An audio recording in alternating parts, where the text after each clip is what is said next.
Welcome to episode 58 of Take of a Tea. I'm, as always, your host, Brodie Robertson, and today's guest is another fellow Linux YouTuber, but he doesn't do the sort of software review stuff like I do. Mainly, he focuses on doing these discussion-y and ranty sort of videos. Welcome to the show, The Real Geek. Hey, thank you, man. Thanks for having me on. Not a watched problem. Some of your podcasts. Thank you. Yeah. I'd say...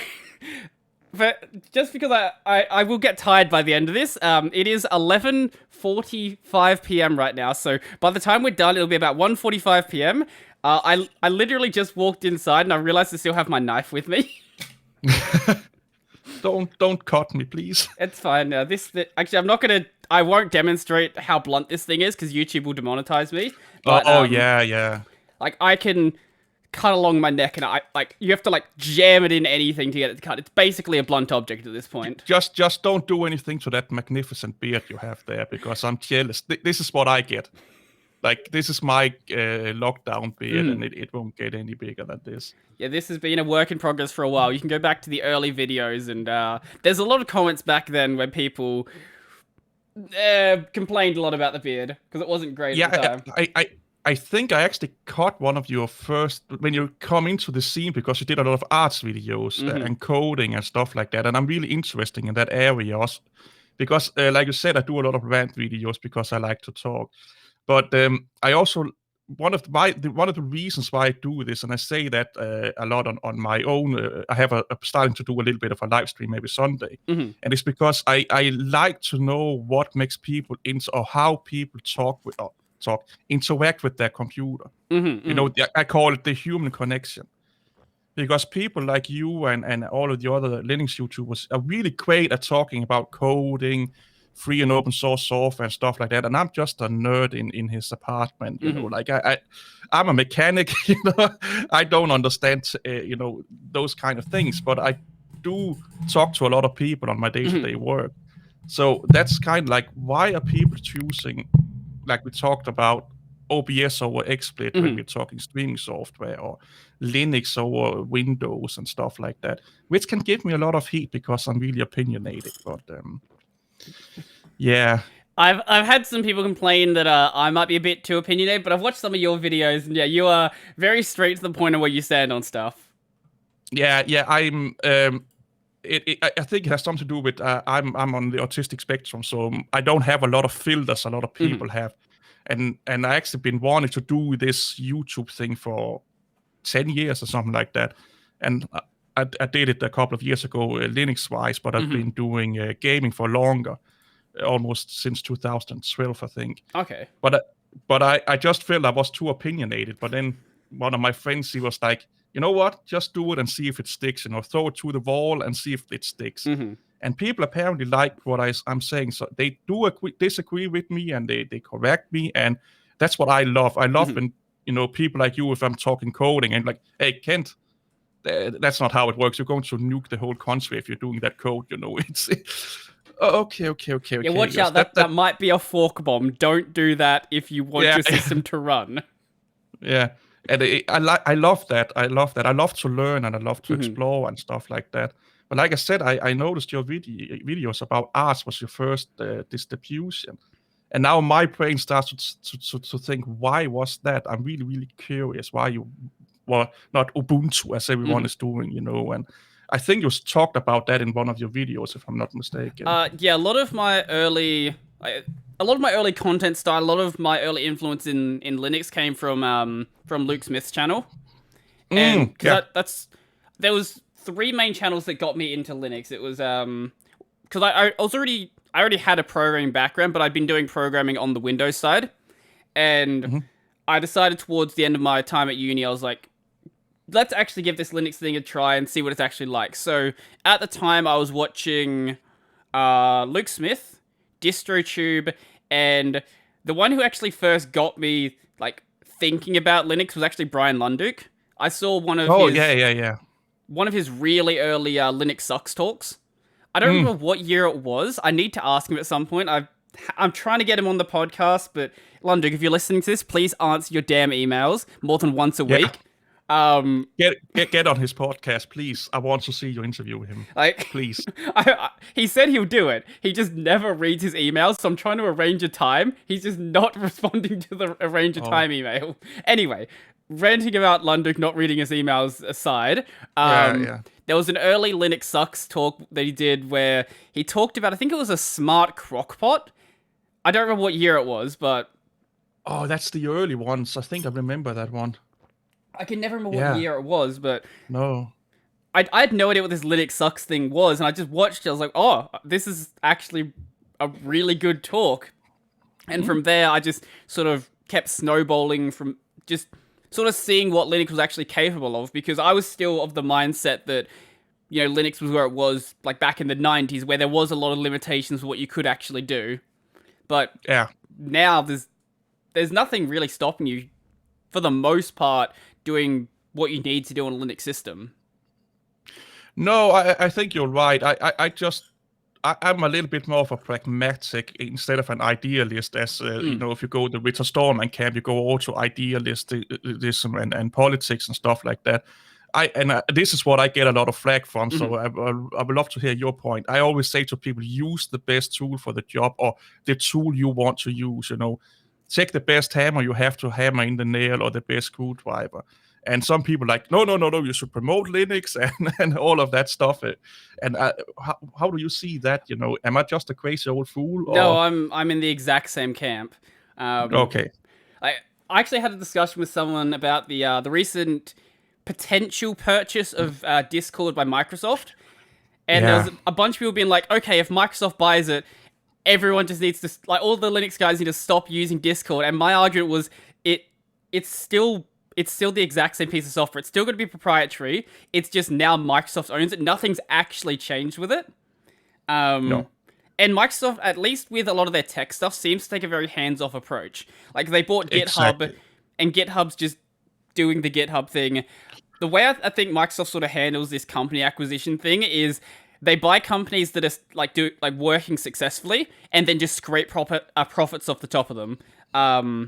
But back to the pragmatic software thing, I'm more than happy to use something proprietary if it's going to be the better tool for the job. Like, I mainly use free software because most of what I want to do can be done as good or better on free software. Like, for example, a web browser. There is no practical reason to use a proprietary web browser. All of the good ones are open source. Yeah. Or like a code editor. All of the good ones are open source.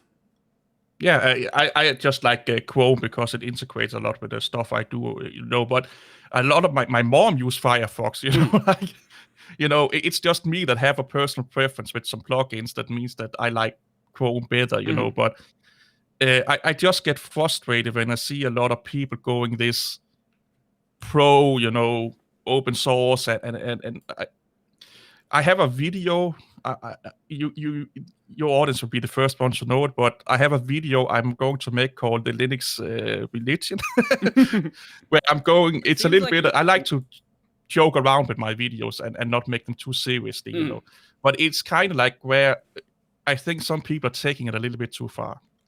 And if you look at the whole mentality, is that, well, you're using proprietary tool, my friend. Let me now lecture you for 2 hours why that's bad. And that's this fanboy religious mindset that I think, sadly, some people have.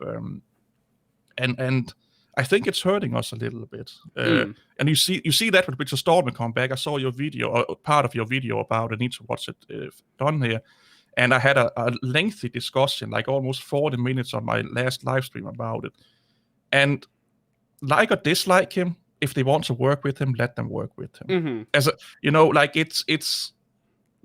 I don't agree with him on a lot of things, but he's done a lot of great stuff for open source. He's got a lot of opinions that are a bit questionable. But my big problem with the Stallman thing was, so there was someone saying to me, Stallman has done so much damage to the FSF after like the initial stuff. Now, as he's stayed the leader, and then like up until 2019, he's just been like hurting the organization. And my argument was, if he's actually detrimental to the organization, that is a problem for the FSF to deal with themselves.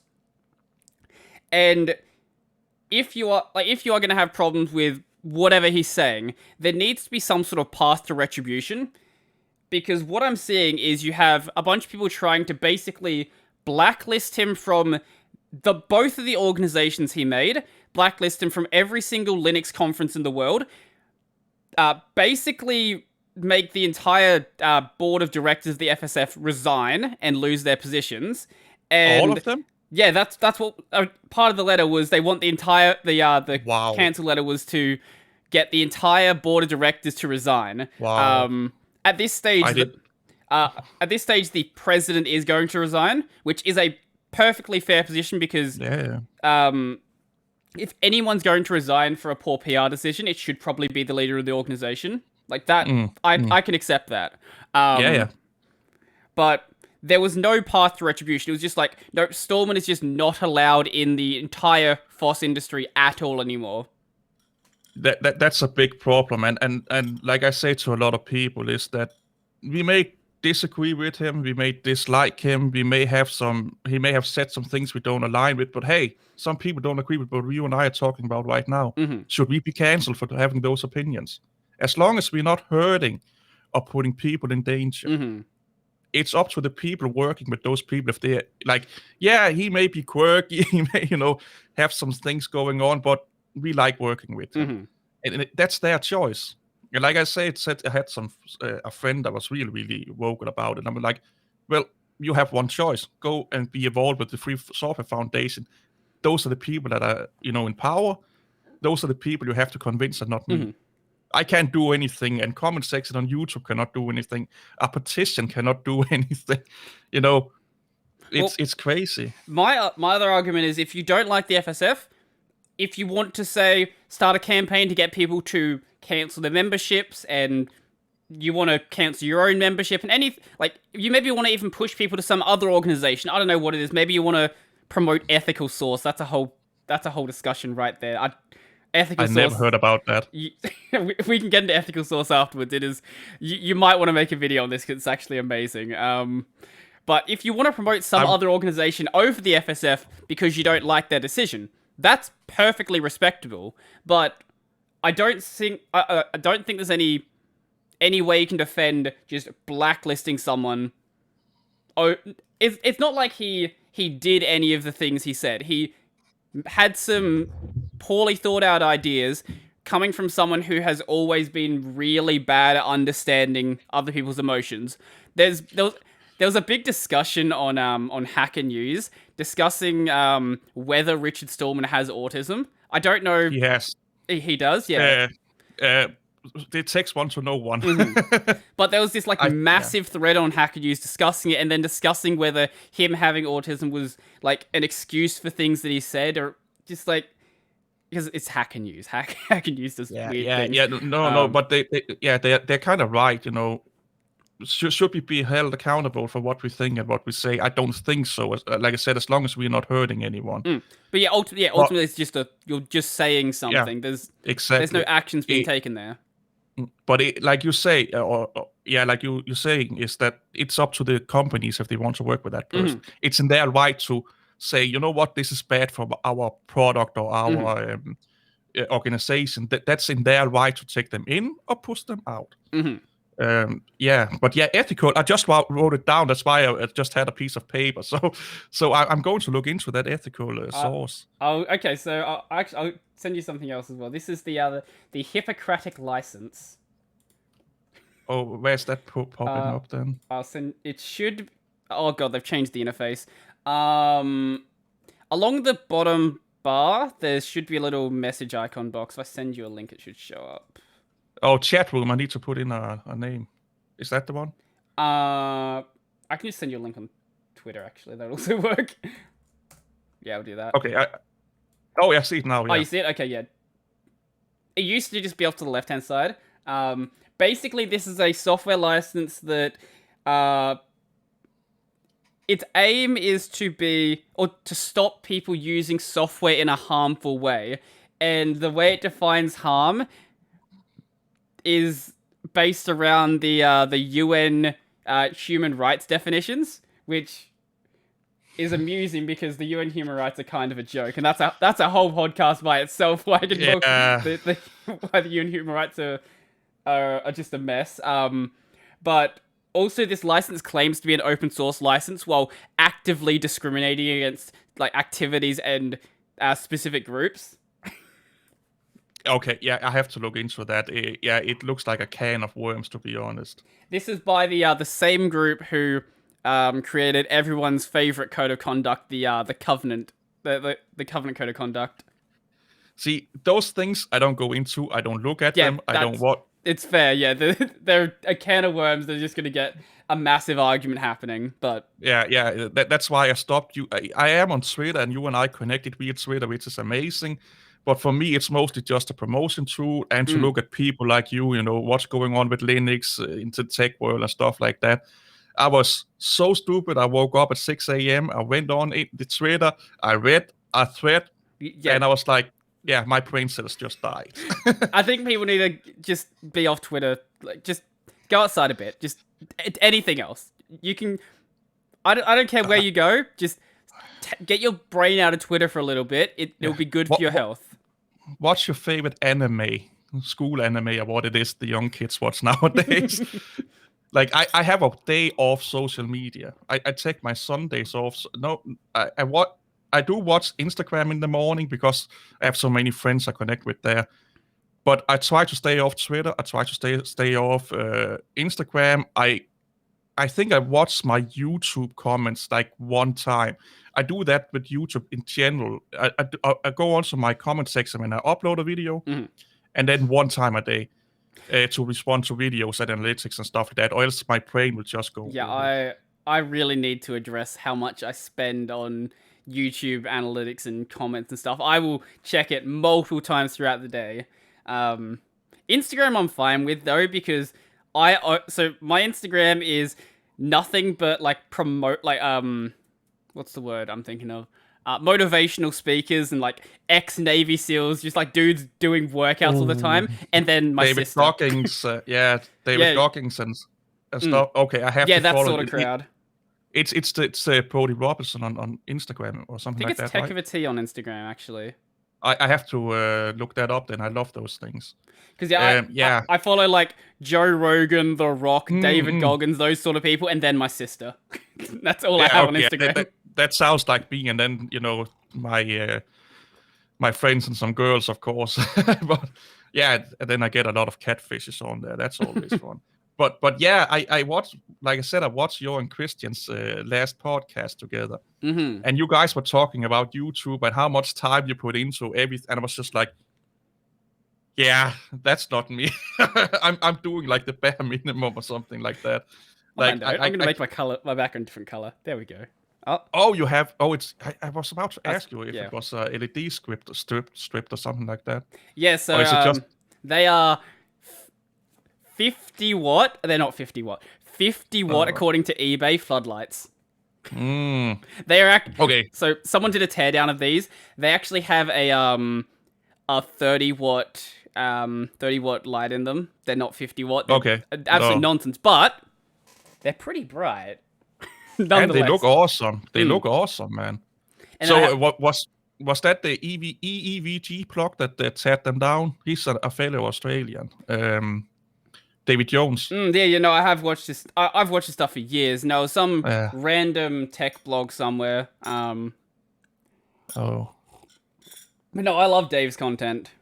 Yeah, he's great. He's also a little bit into open source and open hardware, which I actually, now you are a Linux channel.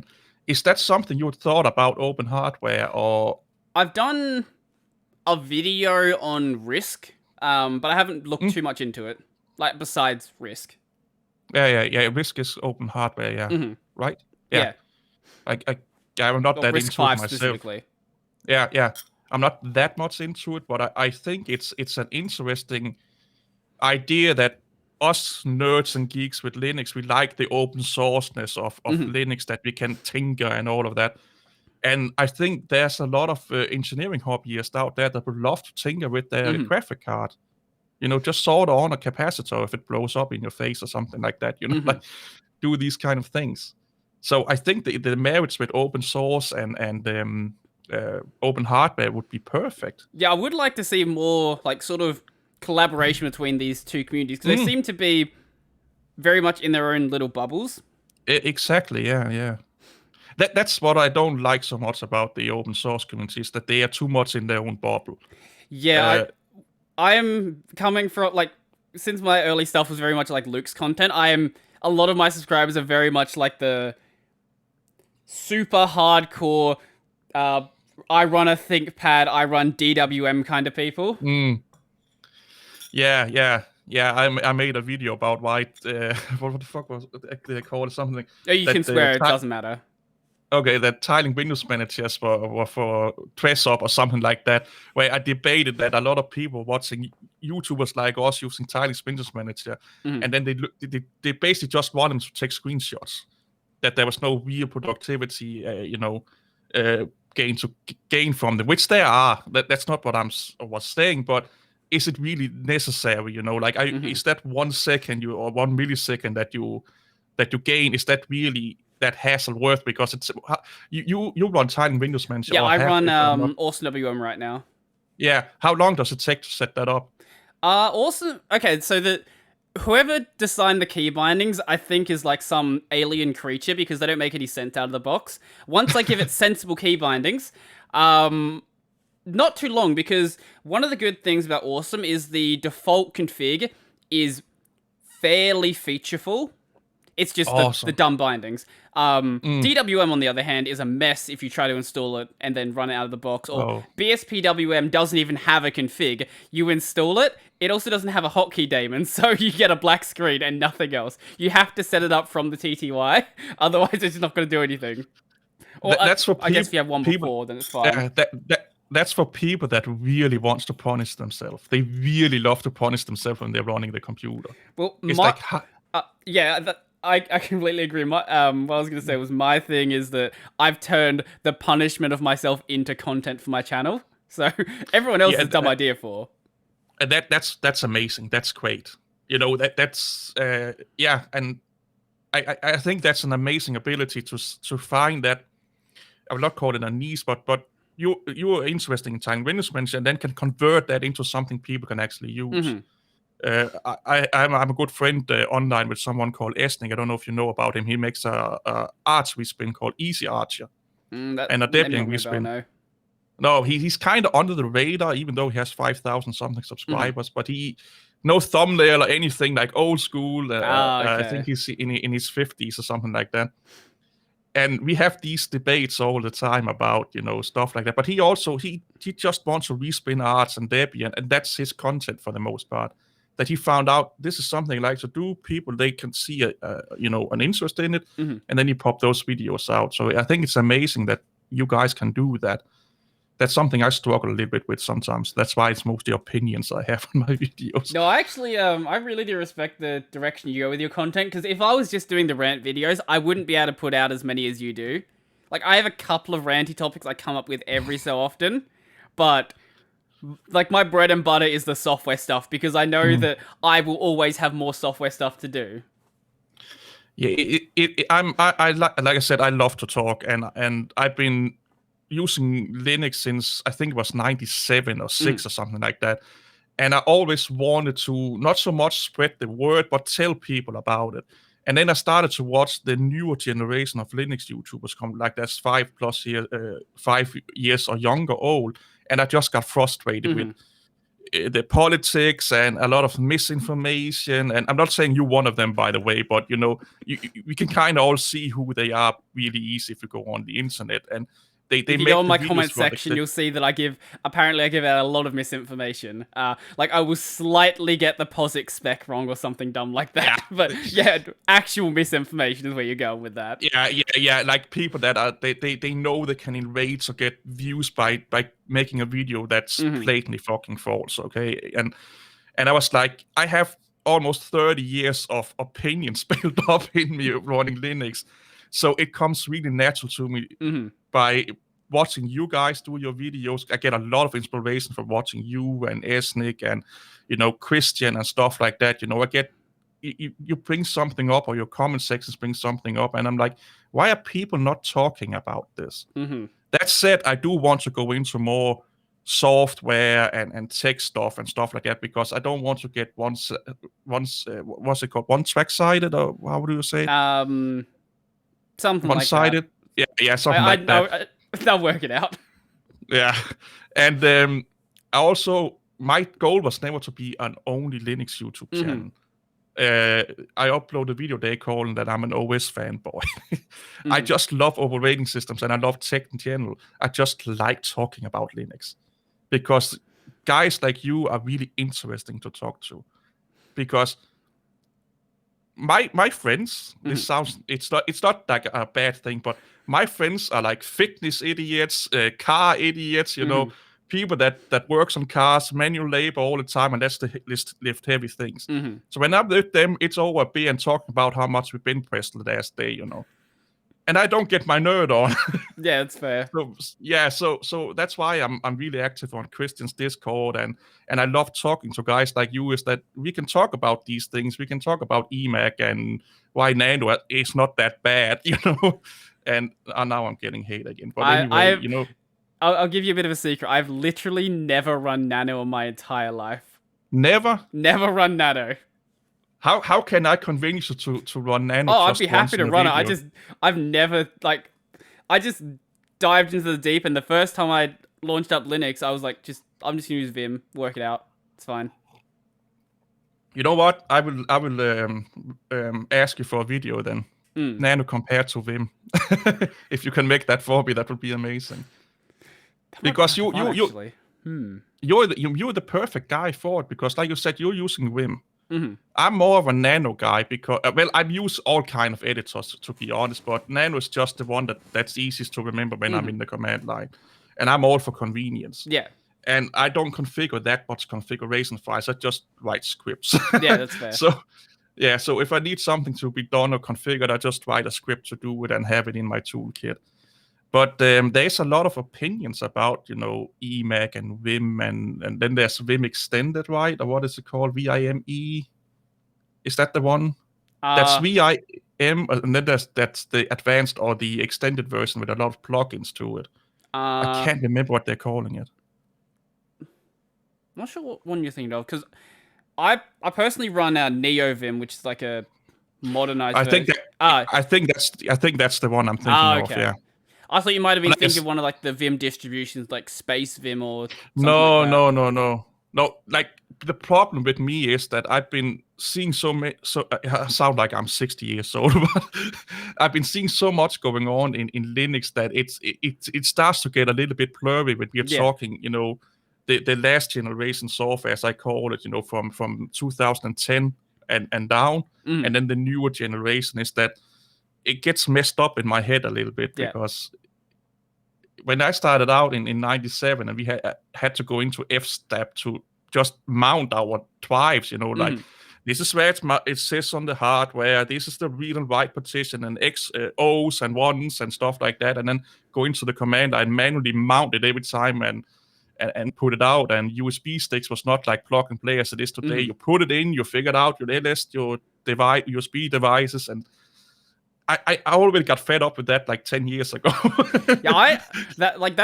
I thought, like, when I joined, when I first started using Linux, I thought that it was gonna be like that, whereas like things are just not gonna work. And now I don't even bother checking like hardware compatibility. Like this is the little capture stick thing. Is it gonna focus on it? Don't focus. There we go. Look at that fancy camera. Oh yeah. That was the capture stick I was using before. Didn't check if it worked on Linux. Plugged it in. It just worked. Right now I've actually switched over to a Elgato Cam Link, because this thing really bottlenecks my camera. Bought the Cam Link. It works. No hassle. Just perfect. This my soundboard, no hassle. Plugged it in, perfect. Most things still don't, like, they don't list out Linux support, but because Linux has improved with like hardware compatibility so much, most things just work. There are exceptions, obviously, like weird Wi-Fi cards and stuff like that, but it's I don't know where I was going with this, but No, I get what you're saying. Is that Linux is easy. Like it's yeah, considerably easier than when you joined. yeah, and I think my generation of Linux users is to take that blame, because when we are telling you guys, I don't know how old you are, but I guess you are younger than me. Actually, take a So, guess. I wonder how old you think I am. yeah, well, I know you start your channel right out of college, obviously in the early 20s or something like 24 or 5 is there about. Is that like kind of right? 22. 22, yeah, okay. So that's kind of right, yeah. Yes, I'm 22. I'm 23 in 7 days. Yeah. Oh, well, happy birthday, man. Early happy birthday. Thank you. But I was supposed to be born on what April Fool's Day, which would be amusing. What? Come again? I said I was supposed to be born on April Fool's Day, which would have been amusing. Oh, that would have been. Oh, yeah, that's today. I totally forgot that. Wow. Yeah. Anyway, yeah, go on. Yeah. We are kind of told you guys that it's so difficult and all of that, and we have forgotten that Linux has actually evolved quite well. Like the kernel in of itself have evolved quite well and matured quite well. And then, guys comes around and, like you said, you just install it on your Dell laptop and everything just working. What is that old fool talking about over there? And that's one of the problems I also have with some of the things that we are talking in Linux about is that we are overcomplicating everything. I do my best to not complicate when I'm talking in videos. Yeah. Because then we don't get what, like, your idea that you had that, oh my god, I have to be like a system engineer or something like that to install Ubuntu. Yeah, Ubuntu is one of those good examples of how simple things have got. Like, if you have the ability to click next, you can install Linux. Yeah, I was around when Ubuntu came up, and the first couple of releases was just the standard Debian installer, and we were like, yeah, this just another distribution with a rich guy behind it.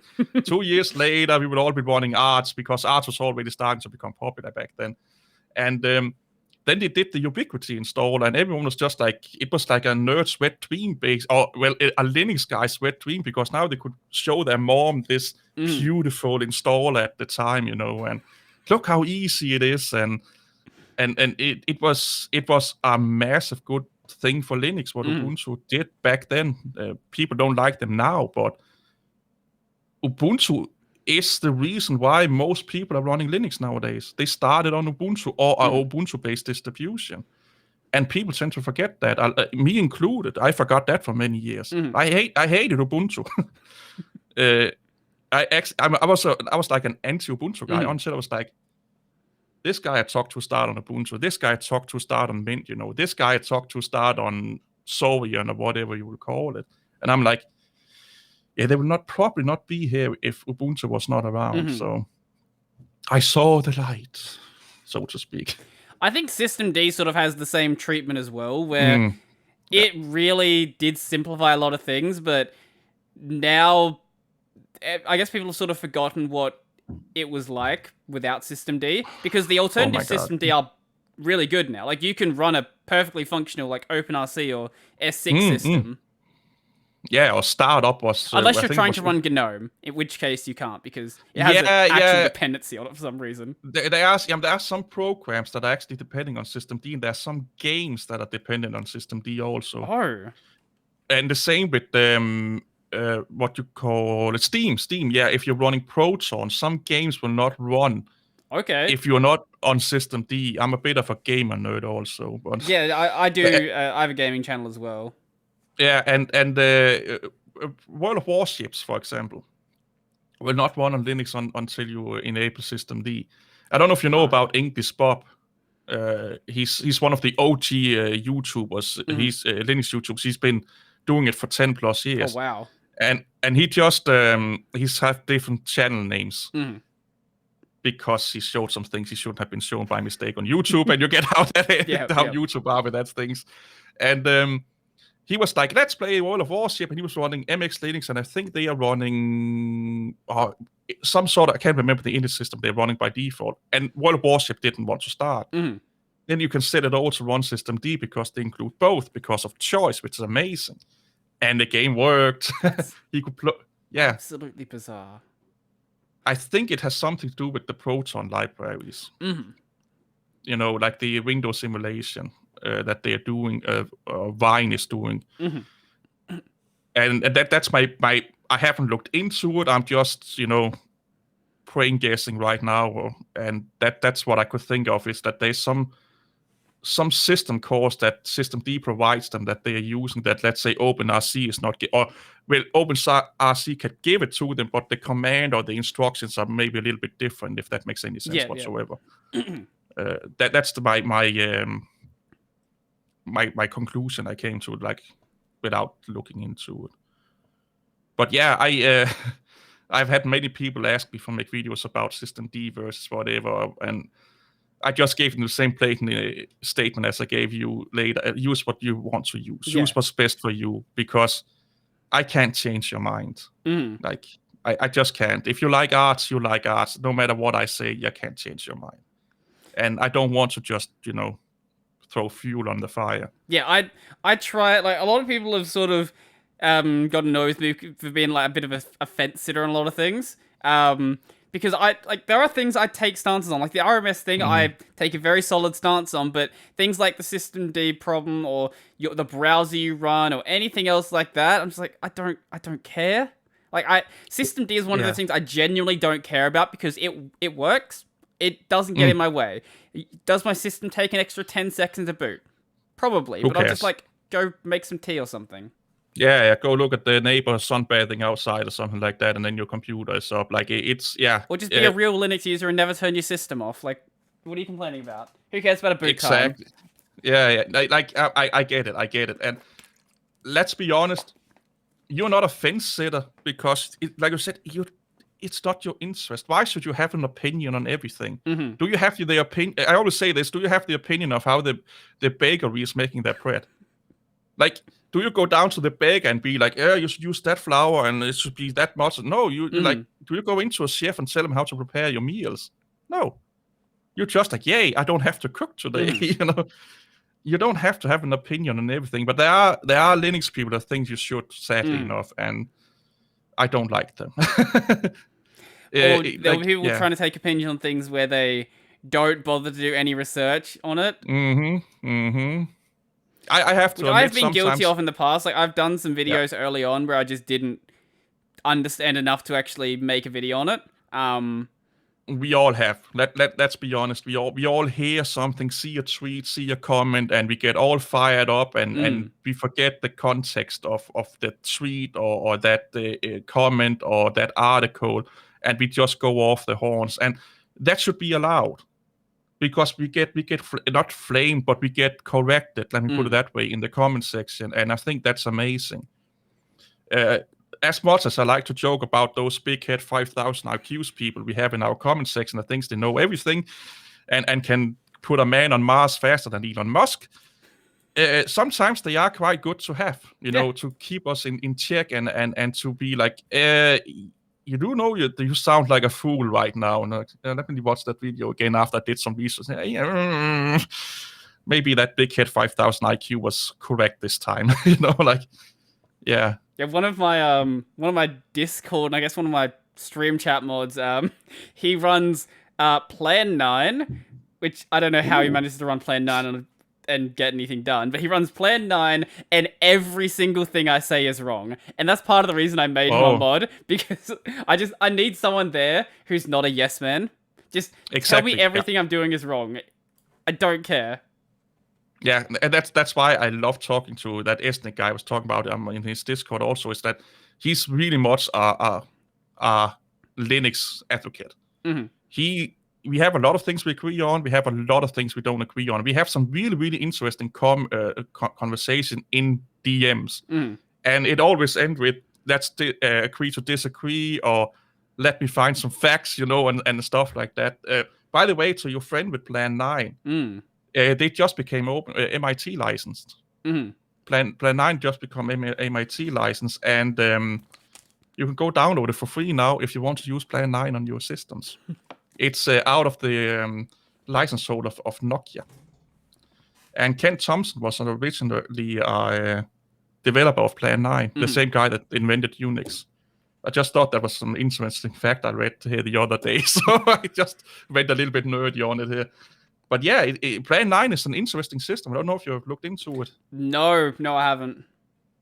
It's kind of like Unix, but the direction they wanted to take it and the direction like the other corporate world took it a little bit. And then Linux came around. I think Plan 9 started in the late 80s, and Linux came a little bit later on, like in 92, if I'm not mistaken, or 91 or something like that. But it's an interesting system. But yeah, they just MIT licensed their 4 releases of Plan 9. So for all you hackers out there, hack on, man. You know, if Temple OS isn't enough hacking for you, you can try something else now. You know what? I actually ran Temple OS when it came out for like 2 months or something like that, just to check it out. I made the mistake of clicking on it was a cover of the Temple OS song that I don't remember the name of, the one that everyone knows. I can't remember that song either. Yeah, whatever it's called. Yeah, I clicked on a cover, and now my YouTube recommendations are just full of Terry videos. All be said, like, I'm a big advocate for mental health, and I do suffer from a lot of mental health issues myself. Like I said, I'm on the autistic spectrum, and I have depression and social anxieties and all of that jazz. He was a really troubled guy that needed a lot of help he didn't get, and I'm not a social justice warrior and stuff like that, but I kind of feel bad that his legacy is that he's a meme on the internet, because his mental health issues was basically what ended his life. You know, he had some crazy ideas. He made a fun OS with all memes on, and now when you go onto the internet, that poor bastard is being tracked. I think the fact that it's such a massive project for a single person to take on is sort of being forgotten in the talking about the glowies and things like that. That's sort of the legacy he's been left with, not the fact he was actually a genius programmer. He made his own compiler, programming language, graphical interface language, and stuff like that. It was like, there's this, like, if you go on his wiki page, yes, Wikipedia is not the right place to go, but Steve Jobs and all of his peers at the time, they said that if he didn't have those problems, mental problems, he could have become the next Steve Wozniak and stuff like that, you know.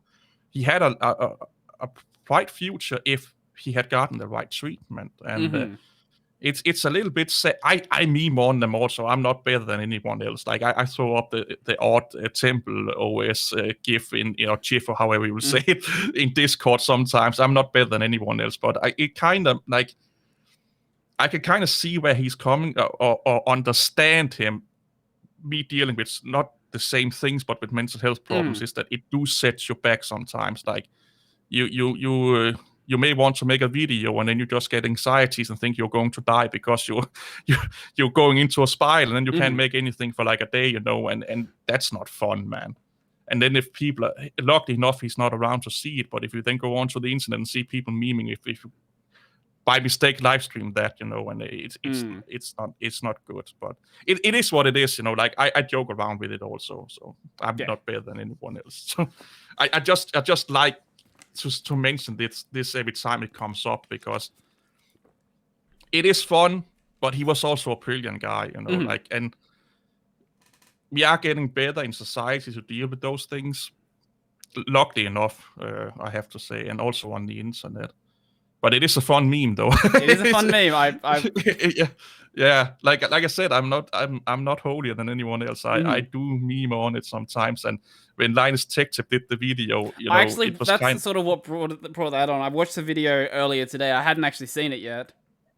It's actually quite good.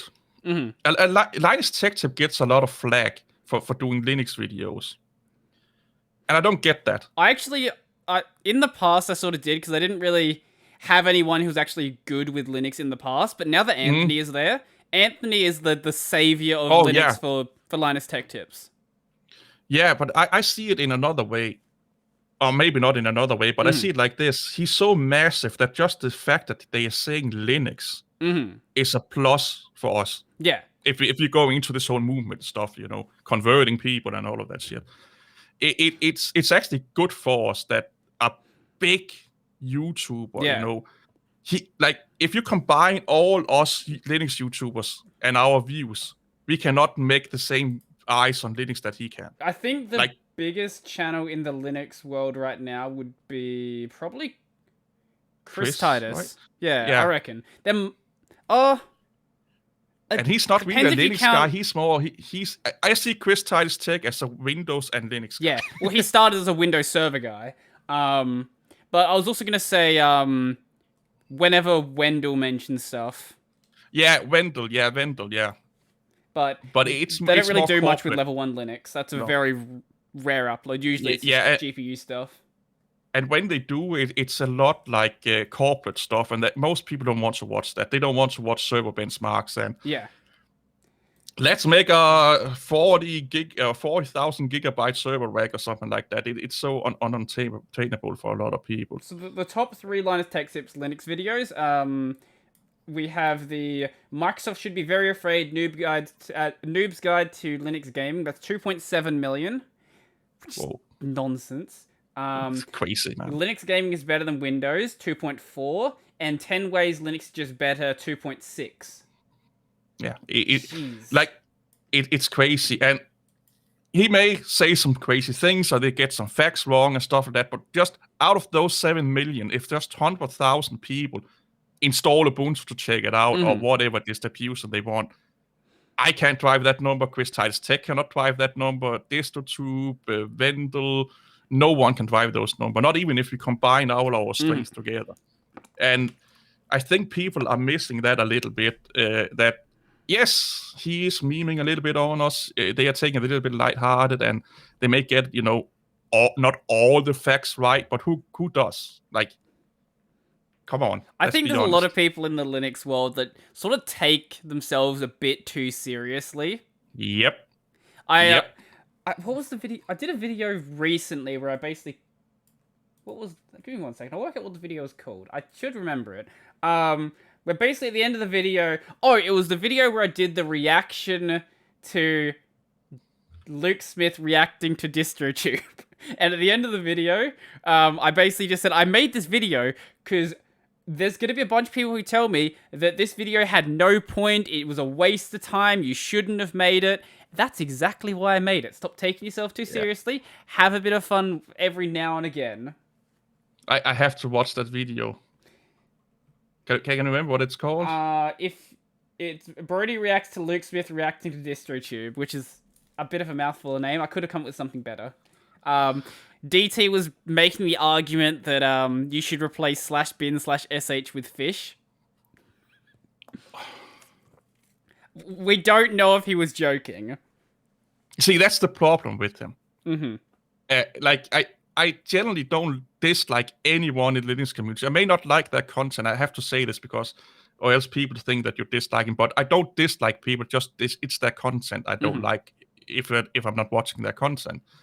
And that's the problem with him, because I was a massive fan of him when he did distro reviews. That was all he did. He's getting back into them, but yeah. But that gets old really, really fast, and I understand why he branched out. But then he started with all of the things that he's doing right now, and I don't know what it is, me being autistic or him not understanding people or what it is, but you don't know if it's a joke or what the fuck when you're watching some of his videos. So you're like, is he really serious? Do he really think this? Like, did you just hit your head on the way into the door or something like that? I have some explanations. So I know what he does with some of his videos. So you know how he did like the one where went to a Trump rally, or the one where he it was if you support FOSS, you support gun rights, and there was a couple others like that. Yeah. Mainly the very political ones. He does it because what he wants to do is like gauge his community and see like where they stand politically. He knows those videos are going to get like a massive argument started, but he just wants to sort of gauge what's going to happen. And you forget one thing, he does it for the views. Those videos get in the views. They absolutely do, yeah. Yeah, and that's why, like you said, he's gauging the audience, but he also knows that if I use this title and do these thumbnails, I will get people emotionally invested because they get emotional response out of it. So they will watch my video, even though they may not like it. They will watch it, they will comment, they will dislike it. And in YouTube's eyes, that's like praise the YouTube guys, because that will just give that video interaction and stuff like that. And I say to those people, because a lot of them comes to me. Funny enough, I have a lot of anti-DistroTube people in my community for some reason. That's odd. And I'm like, yeah, that's odd. I'm like, I just don't dislike him. I don't dislike him I don't know him. Like, I always say this: if we all got together, Chris Titus Tech, you, DistroTube, and we got a beer at the bar, we would have a great old time. It's just content differences that it's not content for me.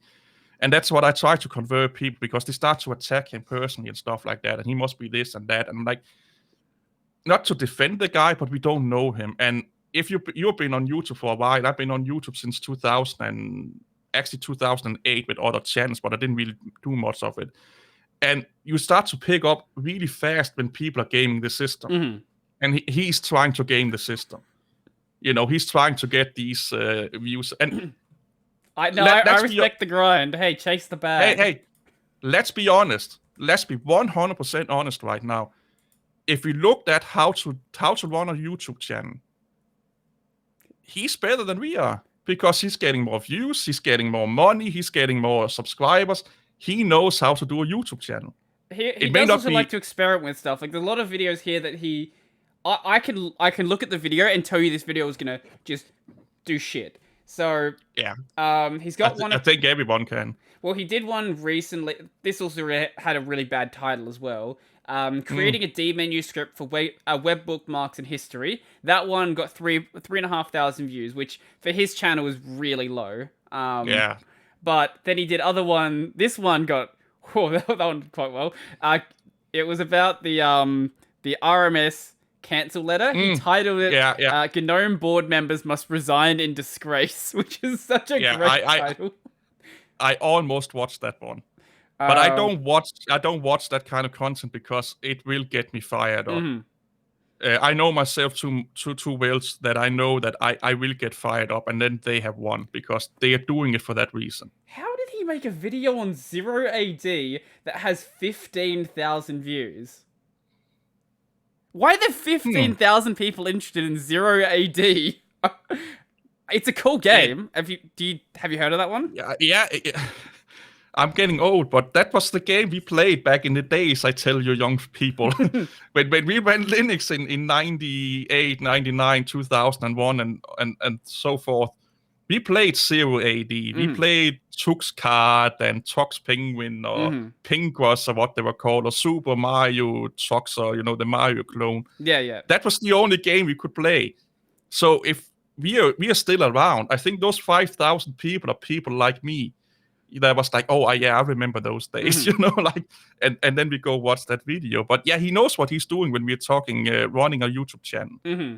He's good at that, because he gets the numbers, he gets the views. So let's be honest here, he does it better than I am doing it.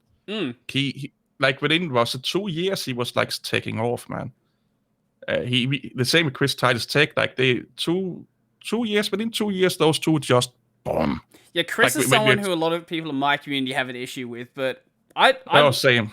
I haven't spoken. But I can't say I've spoken to Chris outside of YouTube. I have spoken to DT a bit outside of YouTube. He's basically like he is on camera. Like he's not like a fake person. That is just who he is. He's just good at playing the YouTube game. Exactly, yeah. And all respect for that. If that's what you want out of YouTube, all respect for that. It's just not what I want out of YouTube. It's just not the way I want to be known as on YouTube, if you get what I'm saying. Yeah. I haven't spoken with DT. I have talked a little bit with him in comment section. I've talked a little bit. He shows up in everyone's comment section. Oh, it was on his own channel. Okay. Back when he was starting out, and the same with Chris Titus Tech. And Chris Titus Tech, you could joke around a little bit with. He seems a little bit like a kid in a candy store to some extent. And like you said, a lot of my community, I hate calling it a community, but I don't know what it is, but people that watch my videos have a little bit of a problem with him. And I think the biggest problem is that people don't like people like him getting popular. Because, first of all, he's not taking Linux so much seriously, and he's not the typical Linux nerd. He's also using Windows and other things. He's a little bit clickbaity. He don't really know that much about it. Let's be honest, he's not that well versed into it. He's not stupid, but he's not, Lunduk's level in Linux. Let me put it that way, if you can follow my drift there. Yeah. And that's kind of what people don't get. That why should he be? What is he on 200 and something subscribers now? And why is Lunduk not that high up? Chris Titus is 299. Yeah, so almost 200,000. And Lunduk, then like, why is Lunduk sort of, his channel stopped growing because of things he's done, some pretty bad takes he's had. But he's actually deleted this YouTube channel at this point. Oh, he has? I stopped following him a long time ago. Yeah, he's all on board with Odyssey at this point. Oh, really? I follow him there, if I'm not mistaken. Which is not a good position to be in right now. Oh, it's not a good right, position. Not when the United States is suing. I liquidated a good portion of my coin. Do you think I should do the same? It's probably not. I don't have much. I wouldn't say do all of it. But there's.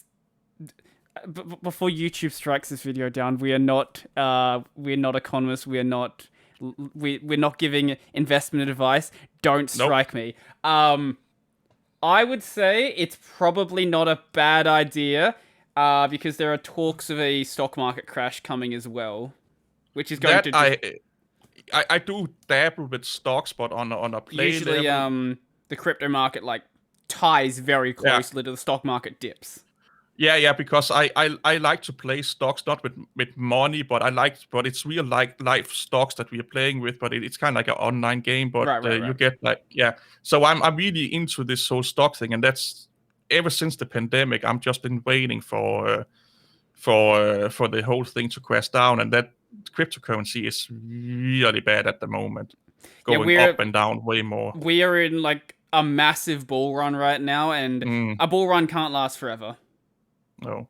And so, yeah, if you're talking LBRY and Audacity, it's a little bit technical also.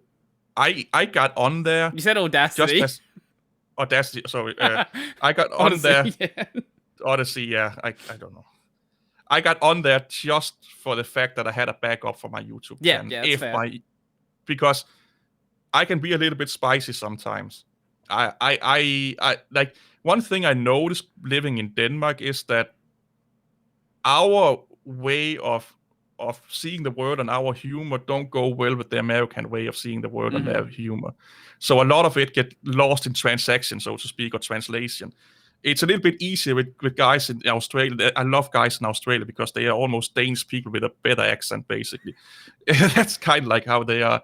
I have to tone down my swearing a bit, because there are some words that the Americans don't particularly like that might start with C that get used quite frequently here. Yeah, exactly. And I'm trying to do my best. My first videos I did, I was a swearing machine, and I actually had to make a video addressing my swearing because I got Americans why are you doing that? And I have to explain to them, I come from a field where you're around guys that do manual labor 9 hours a day in sweaty, hot places. That's how we talk to each other. Yeah. And it's really hard when you come from that environment and then go into an office environment, what this really is, and then be you can't say F words, C words, and all of these some M words and stuff like that. It's kind of like learning a whole new language, you know. And when you're 38 or 37 or 5 years old, it's like, what? My brain not functioning? You have to but I have dialed it back a little bit, and I don't like swearing that much in general anyway. But sometimes when I get passionate and I get into a rant mode, it just comes out of me. And we all can see that, I think, in how we are. I just don't censor myself because then I start to feel like I'm not honest with you guys that watch my videos and stuff like that. So they have to take a swear word once in a while. In my mind, for my content, it doesn't really add anything to it. I don't, in the podcast, I don't care. In the live streams, I don't care. But when it's just hey, I'm talking about some a terminal or something, I don't think swearing in that really adds anything to the video. No. I'm 100% honest with you. That's why I did my I'm a little bit doing a little bit of a Windows series where I compare Windows and Linux, how Windows is handling things and how Linux. It's not who's better. It's just this is how I think the latest one was update. This is how Windows updates. This is what good with Windows updates that you can do. This is what's great with Linux updates. Fancy light again. I'm jealous. And this is how Arch and Ubuntu handle updates. I want to just have a different color. The blue is way too bright, actually. It's like way overpowering the green now. I kind of like it like that, though. Maybe. I kind of like it. Yeah. I'll work something. Anyway, yes. I need to get better lights myself, man. That's my biggest problem. What you need to do is get yourself into a cold war with Christian. Just start racing with Christian to like improve your content. That's why I have this new camera. That's why I have the new light, because he keeps one-upping me. Yeah. See, here's the thing. I've talked with Christian about this a lot, off air, what you will call it, in DMs, and I'm a little bit worried that he's gone into a spiral of let's just make it look better, and I'm of this philosophy: you can have the best looking content on YouTube, you can have the best tutorial on a subject, but if you're not engaging, if you're not worth listening, like if people cannot listen to you, you're too monochrome, or you're not joking around a little bit, or feel like they can relate to you, it doesn't matter. Yeah, I have talked to him about video editing. That's one thing where he spends a lot of time on, especially in places where it doesn't really add anything to it. You can see my friend Esnik, a guy in his 50s, no fucking thumbnails or anything, no thought into tagging or anything. He still have 5,000 subscribers. He still gets 100 to 300 views. Could he get more with better lighting, better webcam, and thumbnails? Of course he could. What those kind of things do is they boost you up to where you normally will plateau. So instead of it taking you 2 years to reach your max, it will take you 1 year. But you will still plateau if you're not an engaging guy, interesting guy or girl, or if your content is not that interesting and stuff like that. And that's why I get a little bit of money from my other my other YouTube channels, and I use that for buying webcams and lights and stuff like that. So I don't get it to spend the same money that he does and put the same effort into that area, because I found out that if I do that, that's where my mind is. I every time I'm making a video, I'm like, oh, how's the light, and and then I forget, to be myself and joke around a little bit and stuff like that, and then people don't watch it. They like guys like you, normal guys. Well, I have like 6 lights in here, but ignoring the 6 lights, that's a little bit of a flex, but that's okay. You allowed that. Okay, to be fair, the stands they're on, I got on eBay for $10. Yeah. Also, you have a much nicer mic arm than I do. This mic arm, the one that squeaks a lot. This is $10 as well. This is funny because I have a $10 mic that this cable is connected to, because I forgot to buy a cable, a LXR cable for it. Yeah. But I got that. This was my last payment from my gaming channel. I paid this like the last time I got it, like before Christmas. That I get like $100 2 times a year, something like that. And it's because this mic I have right now is too heavy. It's the only reason I bought it. Is the pod mic that heavy? I thought it was a pretty light mic. It's almost, I think it's over 1 kilogram. Okay. It's almost as heavy as the Shure 9, what is it called? The SM7B? Yeah. It's almost as heavy as that one. Okay. There's a lot of power packed into this little... Oh, the pod mic is a really good mic for its price. Yeah, my problem is that I'm using a cheap-ass Behringer mixer, so I want a Yamaha, how do you pronounce that? Yamaha? Yeah, they have like these, they're not crazy expensive, but the sound quality that they give you for that amount of price is like, ooh. All the big YouTubers I follow have one of those. Hey, wait, no, I'm gonna show you something. Here we go. Yay! Okay. I just realized my battery's plugged in. This is the soundboard I'm using. That's the one I want, man. Ah, yes. I love my Yamaha. It's great. I know YouTubers that have almost millions of subscribers and live streamers that gets like thousands of viewers. They are using that exact mixer. Oops. And you just cut? Oh, there you're back again. I pressed the menu button. I'm just using HDMI out from the camera.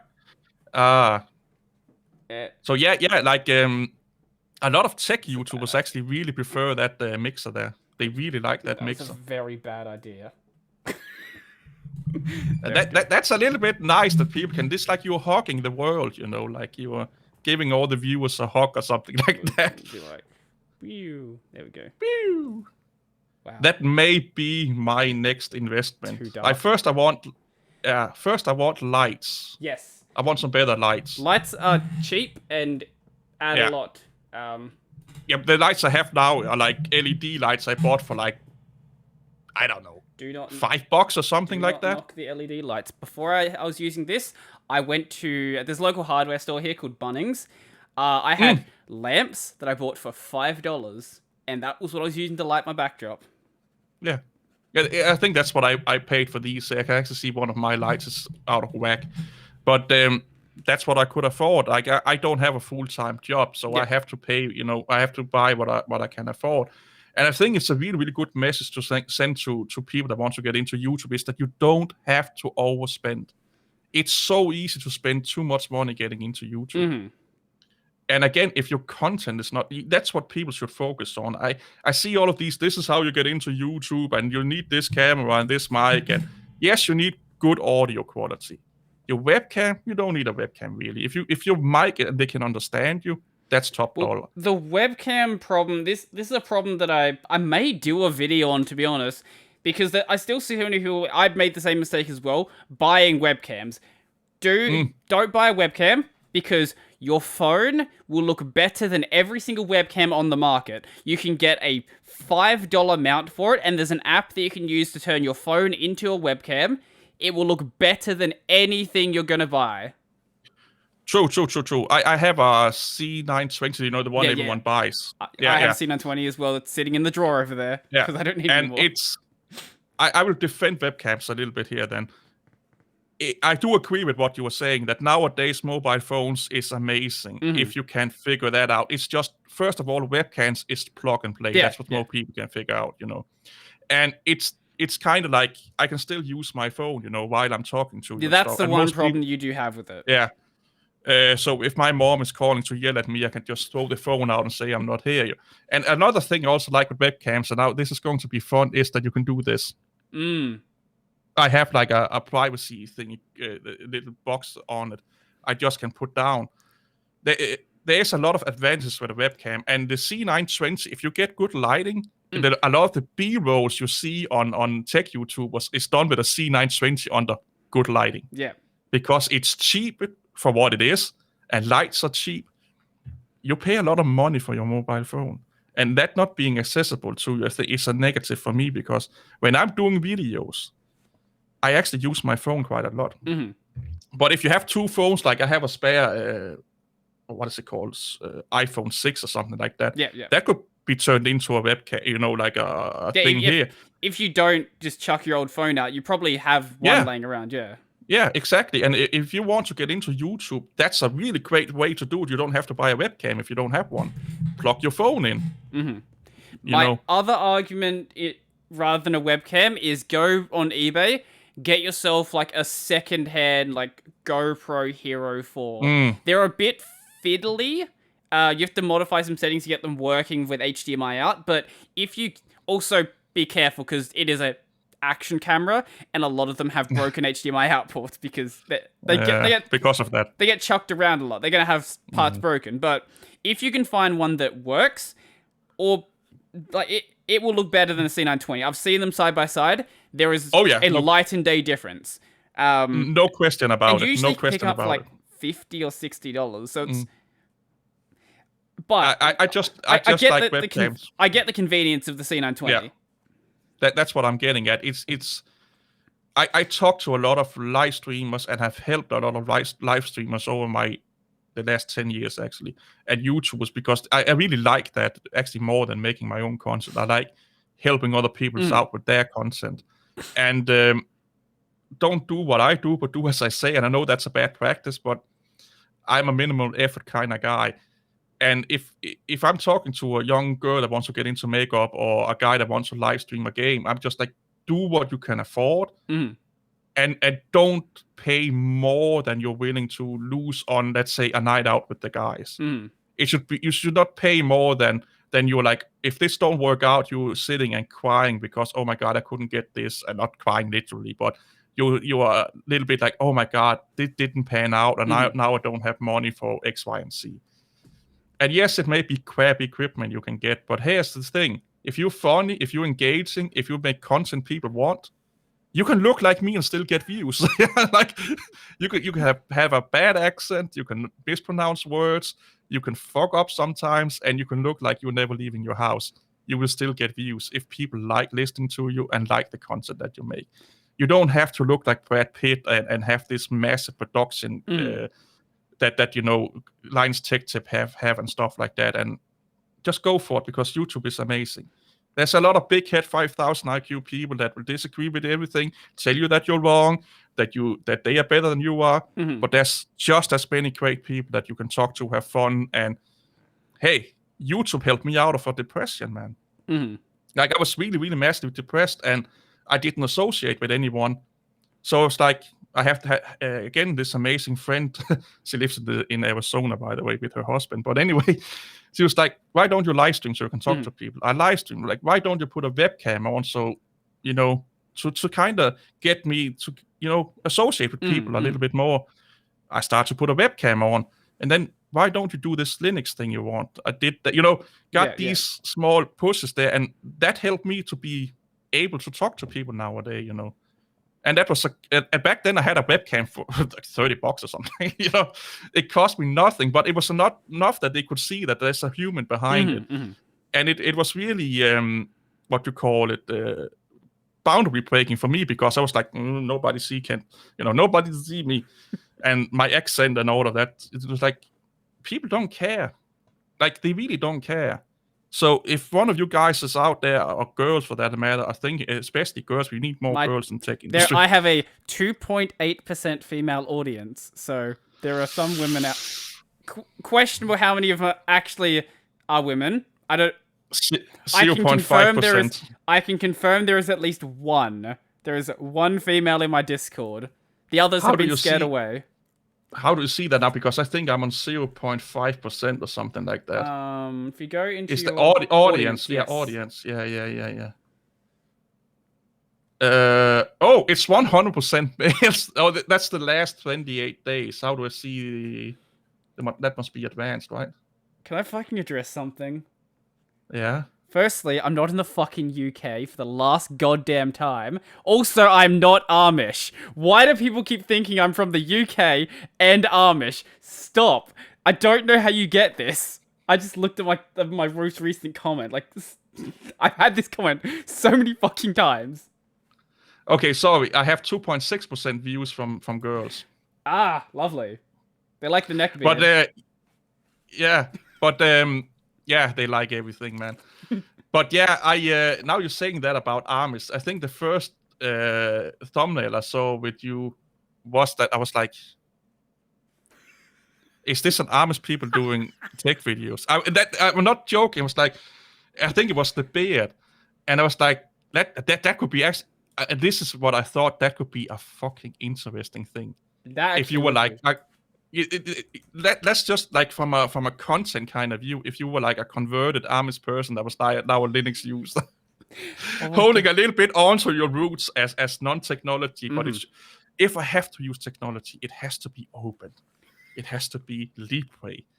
I was like, this is a really great angle, man. That's a really great angle. But I never thought that you were from the UK, though. Yeah, no, because you actually probably know what a UK person sounds like. Yeah, I was Americans more like I was actually like more. First I thought you were from like the south of America, like Louisiana down there somewhere.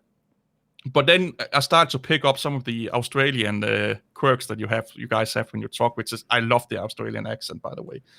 And I was like, yeah, he must be Australian. But I was not sure until I checked your channel, and I saw that I think it says that you're from the Australia. Yes, I am. I am from South Australia. Yeah, it says it right here, yeah. Yeah, I've just looked through, I searched for Amish in my comment section. Apparently I've got 6 comments about that. Yeah, people. Yeah, every time I ask about it, they're like, "It's the beard." Yeah. That was the first thing, the beard. Yeah. This. But Yeah. but now that I'm thinking about it, it's a normal beard. Look at mine. I look like someone that are confused about how it should look like. Addressing the thing from before about how people don't care how you look. If you are a neckbeard, please start making Linux videos because we need more neckbeards. People are like way too clean shaven now. I don't like it. They're like this is 2 weeks old. That's why I don't shave for this podcast. The problem with me is that I need to lose some weight. Let's be honest here. I gained quite a lot over the pandemic and stuff like that. And if I shave it off, to be honest, if I shave it off, I look like a teenager. I look like an overweight teenager talking about Linux. And I think you'd pull off like a Peter Griffin. Yeah.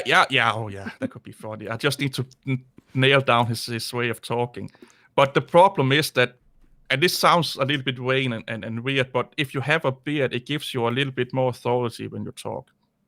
If you go and read psychological studies and stuff like that, people tend to listen more. And no matter how ugly it is, and if it's a neckbeard, I don't like the word neckbeard, by the way, but it's fun. I make joke about it a lot myself. It's just something I'm like, I think we over that. The same with the hashtag I use arts, by the way. I'm like, yeah, that was fun 5 years ago. Yeah. You know, like, clap yourself on the back for being an old memer. You know, that's good. Yeah, I occasionally get the comments like, oh, your neckbeard's like, yep, thank you, along with the 100 other people who've sent me that comment. Yeah. I take this as a fucking pride that a guy like me, that not specifically good looking, I will not say I'm that ugly, but I'm not good looking, you know, can get people to actually listen to my videos and watch my videos. I had one comment. I was quite laughing. He was like, yeah, I had you on my big screen TV. But then my wife came in and she turned it off. And I'm like, yes. I have, like, if someone's going to insult me, I appreciate, like, the good insults. Like, when it's not like, haha, neckbeard, haha, exactly, whatever. Yeah. When it's like, actually, they put some level of thought into it, and it's actually a creative joke. I've actually pinned a couple of those, because I'm just like, that's actually a good one. I like that. Oh, now you're talking about pinned comments. A good experiment you can do with those. I've been told not to experiment with comments and viewers, but if you pin a positive comment, your comment section will inherently become more positive. If you pin a negative comment, they will become more negative. It's actually really, really interesting that people do notice the pinned comments. They don't read the description. I can't remember how many times I'm explaining something like, look down the description, there's whatever is the description. Can you please do this for me? And like, have you watched the video? Hey, where are your dot files? Like, have you looked at my description at my GitHub repo? Those people, man. They are almost worse than the Big Head 5000 IQ people. I did some tutorials on how to, the basic rudimentary intro to how to make your own Linux distribution in Ubuntu and Arch. To this day, one of them is over a year old. I have people commenting and emailing me, hey, I liked your video. Can you make me a respin? Or can you show me step for step how I can make a distribution I can sell? And basically, that's the gist of it. I'm like, of course, I have 40 hours to make just your distribution. Of course, I have that amount of time. It's like, that's what I'm here for, to do all of the work for you. I've had a couple of those as well, but someone actually wanted to make it worth my while, and they were like, hey, do you do consulting? I would like you to help me set up your dot files. Like, I didn't do it because I'm not going to charge someone to do something that I put out for free, but I considered it. Let's be honest. First of all, you should have done it. I should have, yeah. Like it, yeah. And second of all, that's the way of going about it. Let's be honest. Because, like you said, we probably will not charge you anything. Maybe, you know, if it was in real life, I'm like, give me a beer or something like that. Then we, you know, you get what I'm saying here. We probably will not charge anything for it. But the way that people come about asking is so demanding, and it's like, I want this and I need that, and you should do this for me. And they're not thinking about that. There's like 5 or 10 other people saying the exact same thing. Plus, you have a job. We have families. We are doing things other than just sitting here and being your little slave, so to speak. You know? And it really frustrates me to some extent, but that's why I have that one day off social media kind of thing. So I typically notice when someone's kind of new to to my videos, because I feel like I've sort of cultivated this fairly friendly, I guess, community, whatever you want to call it. What we call it. But yeah, when someone's new, it's very clear, because they'll be like, hey, can you do this thing for me? Can you do this thing for me? Where are your dot files? Things like that. It's just like, no, I can't. I have one video, but I want to make more small videos where I actually address those kind of things. So if they ask that, I just link them the video. Yeah, I've considered doing the same thing as well. And then make it unlisted or private. I actually am debating on doing more of those for like the most common questions. Me, it's always like, where are you from? Hey, are you Danish? That's other Danish people. Hey, you from Denmark? Yeah, congratulations, Sherlock Holmes. Go on my about page. But I think it's just what it is. It's YouTube. So I kind of want to ask you something also. What made you get into Linux other than just your interest for Linux? Was it just like a job or colleagues or friends, or you said you watched Blind Lunduk, but was there a seed before him? Like, was it something you had on your radar from your university, or? Well, I was doing software engineering at university, and I there's a little bit. I touched it with like an Ubuntu VM for like one class or something, but I didn't actually run it outside of the class. I think it was when we started looking at things like Git, and when that sort of stuff like that was being introduced, which was way later than it should have been. I think second year we looked at Git, which is okay. Managing group projects without Git wasn't fun. That's what I'll say. Yeah. But once we started looking at these sort of like command line applications, we were always doing them in a Linux environment, and obviously being in like a programming sort of mindset, at some point you're bound to try out Linux, and I wanted to just sort of see what it was like, and then seeing what was actually capable from people like Luke and DT sort of pushed me in that direction. And I actually started documenting my experience on Linux from the day I installed Linux. There is a video on my channel talking about how I failed to install Arch Linux. It's a bad video, don't watch it. I actually think that was what I think that was the one I saw, or the second or third one you made, because that was my introduction to. Was one of those first videos there. God, I feel bad because for you.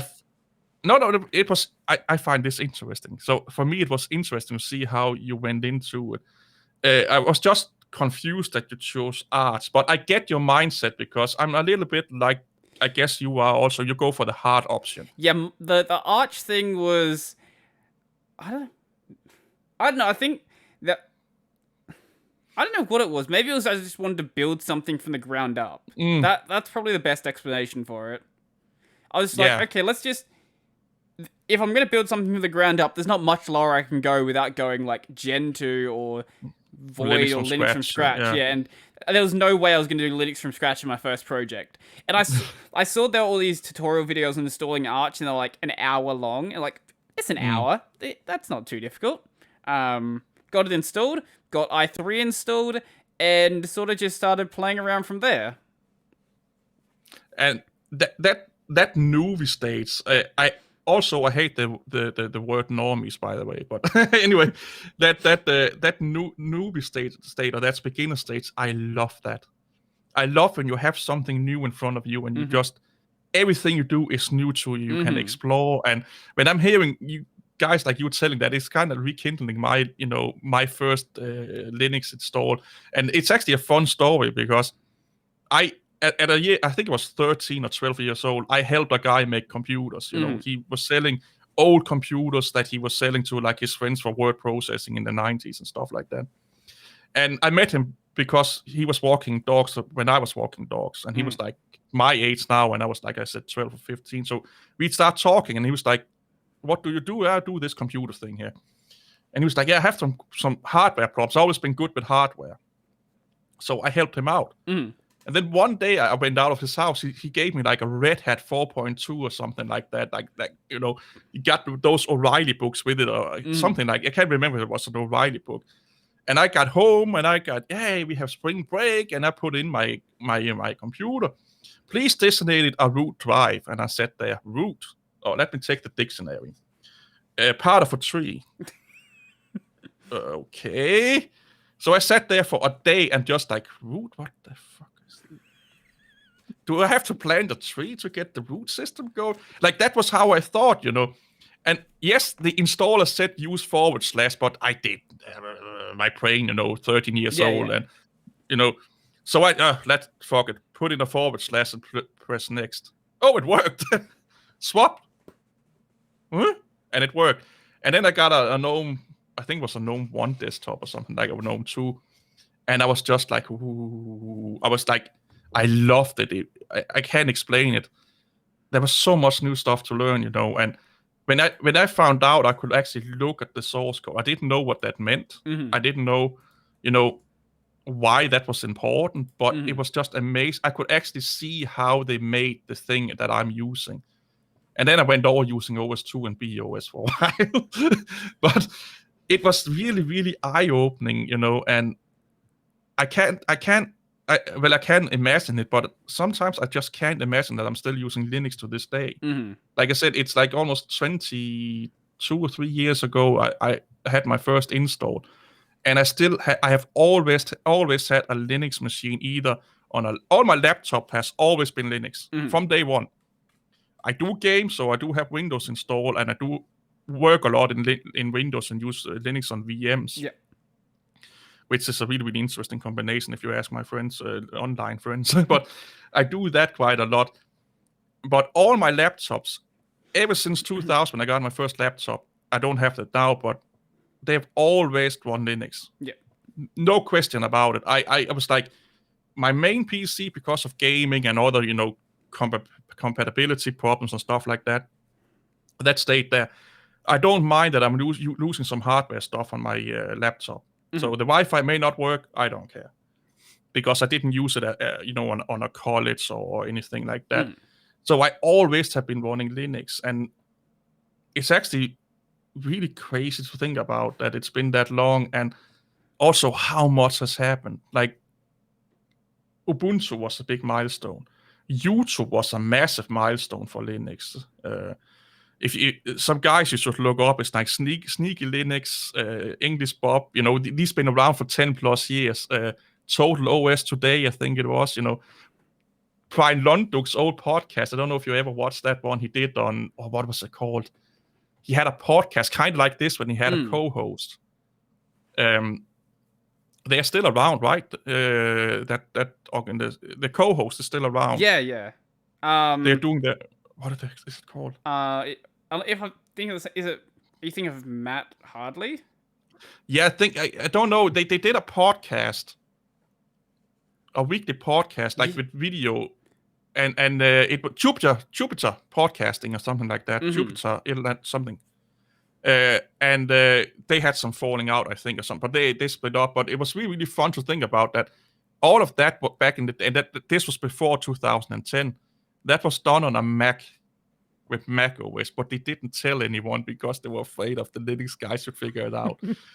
And it was those guys, when they started on YouTube, they kind of paved the way for us, that it was acceptable to be a nerd and talk about a really niche operating system on YouTube. And seeing that whole thing fold out is amazing, if you ask me. I really think that I'm lucky to some extent that I have that history with Linux and Linux YouTubers that a lot of people don't have, and it gives me a little bit of an advantage, because you see what's people rise and fall quite a lot. So you kind of just stick to what basically, and what is proven. And you've risen quite well. You've been on for like a couple of years also, right? 2 years, I think. Sounds right. Let's see when your first video is 1 year old. Welcome to my channel. Oh my god, that's a young looking guy. That's a young-looking guy you have right there. Don't remind me that exists. I'm an awful driver. I broke my hubcap. How I got into programming? Wait, why don't I? Oh, you did a Mac OS in a virtual machine. I did. It was a very bad video. 1 year ago, you did something about browser-independent search with Arch Linux. Yeah, I still use that script. It's a really useful script. It's a I hack. have to look at that. So let's say you've been on for a year, right? Like doing Linux content. I think it'll be 2 years in July. Let's say 2 years then, and you have 15,000K. That's quite good when you think about it. Like, and you have what do you have on LBRY and the other sites there? LBRY is 21K. That's right, yeah. And the podcast is 16K on LBRY. Oh, are you on BitChute? Yes, but I don't know what's going on with BitChute right now. I haven't been able to upload anything. I killed all, like, I got rid of all my cookies, got rid of everything. Still can't upload. I don't know what the deal is with that website. It's crazy. It's crazy. Yeah, that's a whole. He's very young looking Brodie. Yeah. So you're doing quite well when you think about it. And that's the thing. If we compare, we should never compare. That's also something I hate when you compare channels with each other, because the way you do things and your trajectory is not the same with me, but you're overshooting me quite well, you know. But if you look at Chris Titus Tech, he was like already at massive numbers right now. But those guys that rise that fast, more than likely will not last more than 2 to 5 years. Yeah, I don't know. I think Chris still has a day job, maybe? I don't know if he does it full time. No, I think before last year, I think he actually went full blown. Or was it last year he went full blown? Okay. It was around this. It was around the same time as DistroTube. Ah, okay. They did it kinda within like a 2 months time span or something like that.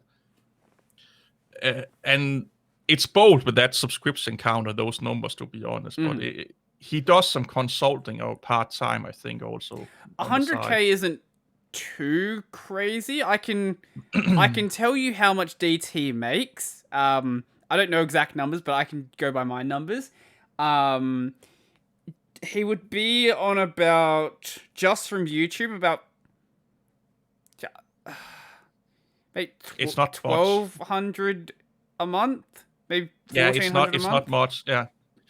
Again, this is also he does have his Patreon as well, so plus your mile or your payout per 1,000 views is not the same as mine. It all depends on your CPM and stuff like that. It also, because what content you're making depends on what ads they can put in front of it, how advertiser friendly you are can determine what quality ads you get. Hate that. If you want to talk about terms I hate, advertiser friendly. If Pornhub can have ads, everything on YouTube is advertiser friendly. Yeah, and here's the thing. Was it before Christmas, I got ads on tech channels for going on to a fucking anime site where you could have sex with your stepmom. I'm not joking. And those ads ran on tech channels, kid channels, and stuff like that. However, YouTube is lacking up on the advertiser-friendly kind of thing. Because they're apparently not making enough money. I wonder why. But I wonder why, yeah. But yeah, you have to look at your CPM. But again, you should not go into YouTube to make money. Because then you get those rise and falls like I'm not saying DistroTube or Chris Titus Tech is falling, but if it becomes apparent that you looking for the queen or what you would call it, you kind of lose people to some extent. And advertisement, which we are forced upon nowadays, and even if you are not monetizing your channel, people will still see ads in front of your channel. So advertise your channel if you can go into the YouTube partner, but do it ethically. I have a video that I actually think is quite reasonable on how to do ads right. Like here in Denmark, we get ads every 15 minutes, so that's kind of what I'm trying to go by. That if I have a 20 minutes video, you get an ad break. You don't get anyone else, but you get 2 ads in a 20-minute video. If it's a 30-minute video, you still get 2 ads. And then every 15 minutes, you get an ad, kind of around that time. But I've seen YouTubers where 30 minutes, 30 seconds in, ad. 1 minute later, ad. 1 minute later, ad. 1 minute later, ad. And you're just like... Yeah, I don't touch where the ads get generated. So if I do have a bunch of ads in them, that's how YouTube just wants to do it. Yeah, that's a big problem, because if you're using the automatic ad placement with YouTube, they bombard your viewers with ads, because they look at how on average how long do your viewer watch the video. So let's say most of your viewers drop off after 3 minutes. They jam as many ads as they can in on those 3 minutes to get their avenue up and your avenue up.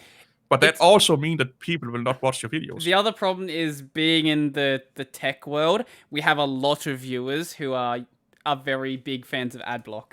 So YouTube tries to compensate with the people who don't run adblock. And that I made a video where I got yelled at, where I was saying that ad blocking is actually hurting you. And people didn't get that video, and that's exactly what I was talking about here. The reason why you're getting so many ads that YouTube automatically plays in your videos is because people are ad blocking. So they are not making enough money, so they are forcing more ads on you. And also people or YouTubers have, like you were talking about, you had to do a promo for Linode or something like that. We have to do stuff like that to buy these kind of things. You want better quality. You want us to step up the game. Well, that costs money, people. You know, when it comes to working with companies, there's a reason I work with Linode and not... I've had some other companies that have come to me. I work with Linode because I like Linode. I use their product anyway. But I've had some like Chinese key, like Steam key resellers come to me, and some other sketchy ones. Raid Shadowlands. I have told my subs, if Raid comes to me, I will accept Raid's money back. I don't care. I will shill. That's the one thing I will shill, just because I think it will be funny. And they pay really well, as far as I know. Actually, I think we are talking quite well. At this stage, I think Raid doesn't care, because I've seen some people making fun of Raid in their ad spot for Raid. I'm following some WoW YouTubers, and one of them is doing these kind of in video advertisement, but he integrated into the video. So if he's doing like cinematic, so that advertisement is part of the cinematic. So he's joking around with it. Yeah. Sorry, I was saying that when I do my ad spots for Linode, I put them at the end of the video. Like, after all the content's already done. If you've watched like 8-10 minutes already and you want to watch an ad, that's cool. Fine. Yeah. I've not thought about, because I didn't even expect to get 1,000 subscribers, to be honest. Like, my content is definitely not for everyone, even though I want to branch out to be more, get a broader audience to watch my stuff, But it's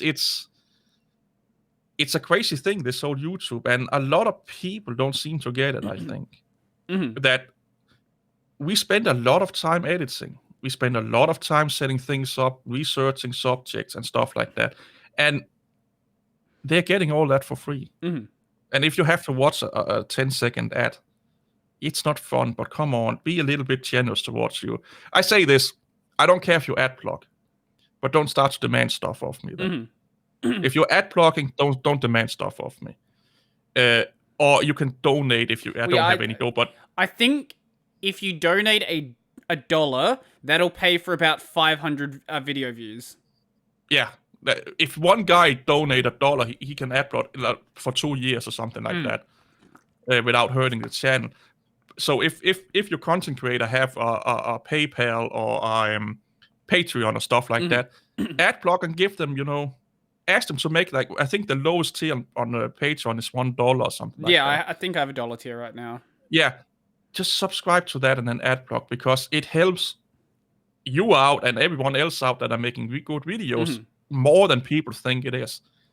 And it gives the content creator the opportunity to buy stuff they normally wouldn't buy, that makes the more interesting videos. Like, buy a server rack or something, I don't know, but anything that a small little gadget that could be fun. This one Linux code in it or something like that, that you normally would not see. So it is free, but YouTube is not really free when you think about it. Like, no, I get what you're saying.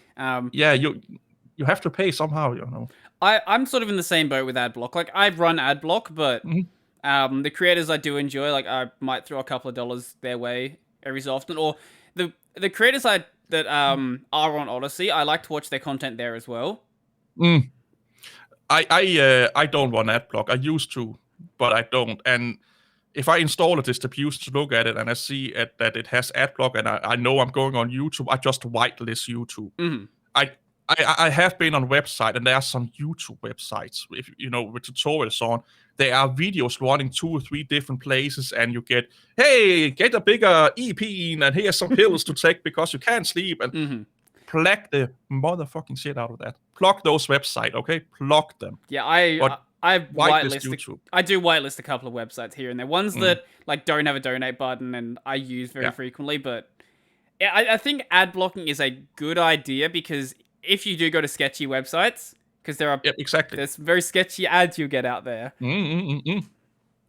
Like I say, ad block all you can, but please whitelist YouTube.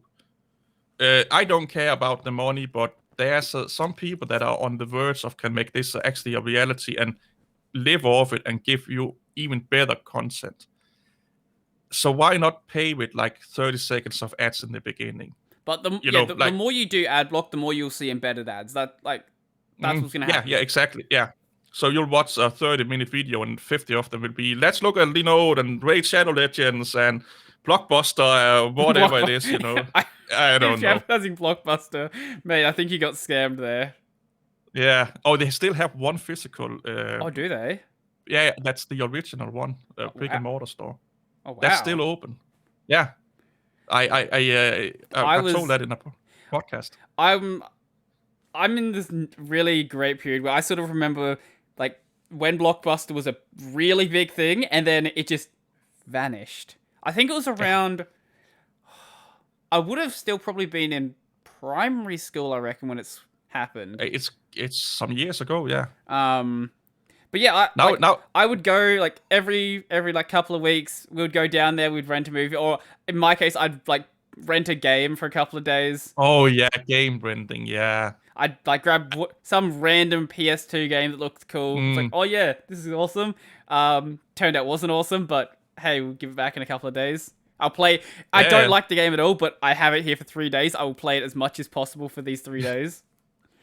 Yeah, I think some here in the town I lived in, at some point you could actually rent a gaming system also. Oh, wow. Yeah. But that didn't last long. But you could actually rent like I think PlayStation 1 or 2, and then the equipment Xbox at that point. But it was actually really, really interesting that you can do that. You can't do that anymore, sadly enough.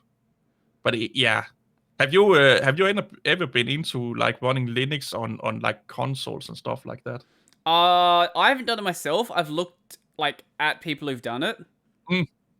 Because back in the 90s, like the Nintendo Cube was a really big Linux machine. Like people loved to run Linux on the Nintendo Cube and made it into like what we would call a Plex server today, but that was their media center. And then they used the PlayStation 3 for the same reason. But I do know about that one, yeah. Yeah. And I think that was the last generations where you actually could do that. But the Nintendo GameCube, yeah. Huh. Well, the Xbox One is just running Windows 10, so... Yeah, with DirectX on it, yeah. And then the... What is it? One Series X? I don't know what they're calling it. That's also running Windows 10. Everything's just in a VM. Yeah. There's a really interesting... I can't remember him now. He made a video about consoles and how they run operating systems, that Microsoft actually went over to virtualizing a lot of their stuff. And the same with the Sony PlayStations. It's actually a computer with a lot of VMs in them. Which is really, really interesting, because that's kind of what we are doing right now when we are reviewing distributions. We are running Linux and then VMing everything. When I got into Linux and YouTube was around, they had to install it on physical hardware. That was the only options we had, because our computers were not that powerful. So they had a spare crappy laptop they installed, whatever on, and then they had a webcam pointing at it or something like that, because capture cards on the Linux. No. it was so fun. And nowadays we're like, yeah, let's compare Ubuntu and Arch, and then you have 5 VMs running and showing it on a video. It's like, and you capture everything with OBS in software, not even dedicated hardware. No, it's crazy to think about. Just think 10 years back, 2011, you could still virtualize, but what we're doing right now, I don't think that was a thing back then. Without you had to pay big money for it, You probably could do video conference calls, but you had to really pay out of the wazoo for it, and it's crazy, man. It's really, really crazy. All this Linux thing and technology. I'm starting to feel old now. This is not good. I'm like, oh man, if I only was 20 again. I kind of wish I took an IT career, to be honest. But here's what my counselor said, and this is why I should never listen to counselors. This programming and computer stuff. Yeah, that's just a fad. It will go over in 5 years. Yeah, I'm sure. That was what I've been told by more than one counselor here in Denmark. They were like, yeah, there's no future becoming a programmer or IT specialist or anything like that. And it was like in 99 or something like that.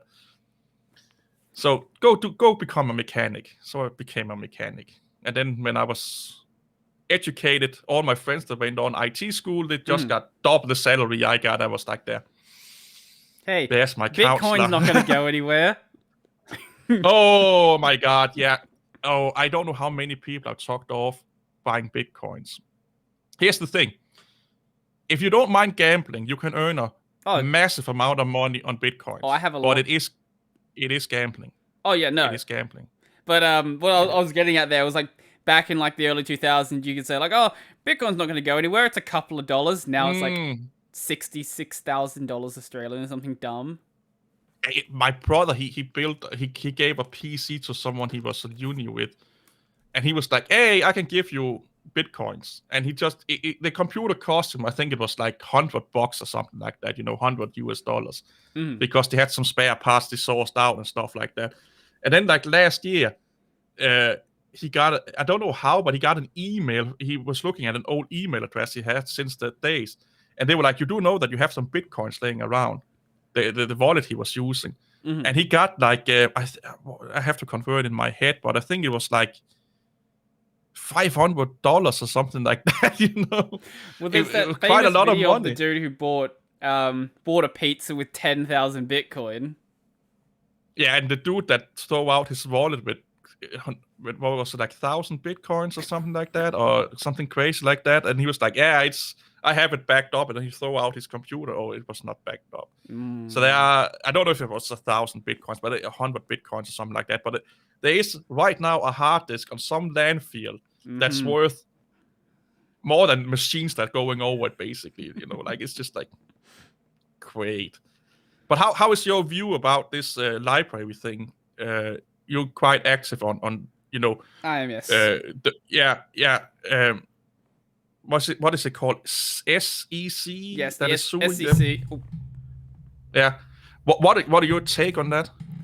I don't know enough about. So there's a lot of people in the Linux world who've been doing videos on this. I decided not to because I don't know enough about US law to make a decent video on it. What I know basically is the SEC is trying to effectively define how a cryptocurrency can be used, because right now basically there's a lot of basically guesswork with how crypto's working right now.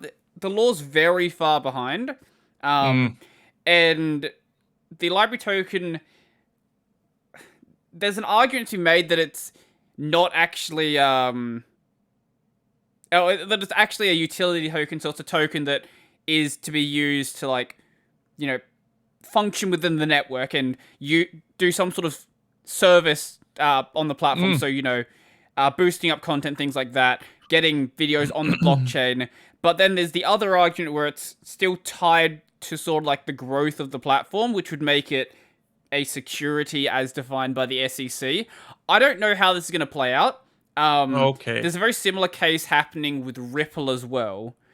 The SEC likes to go after a lot of these crypto tokens, that are being used in this very gray area.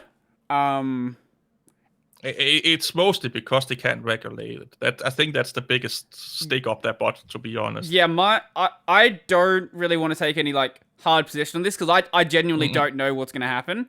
I'm just going to say, don't be left holding the bag at the end.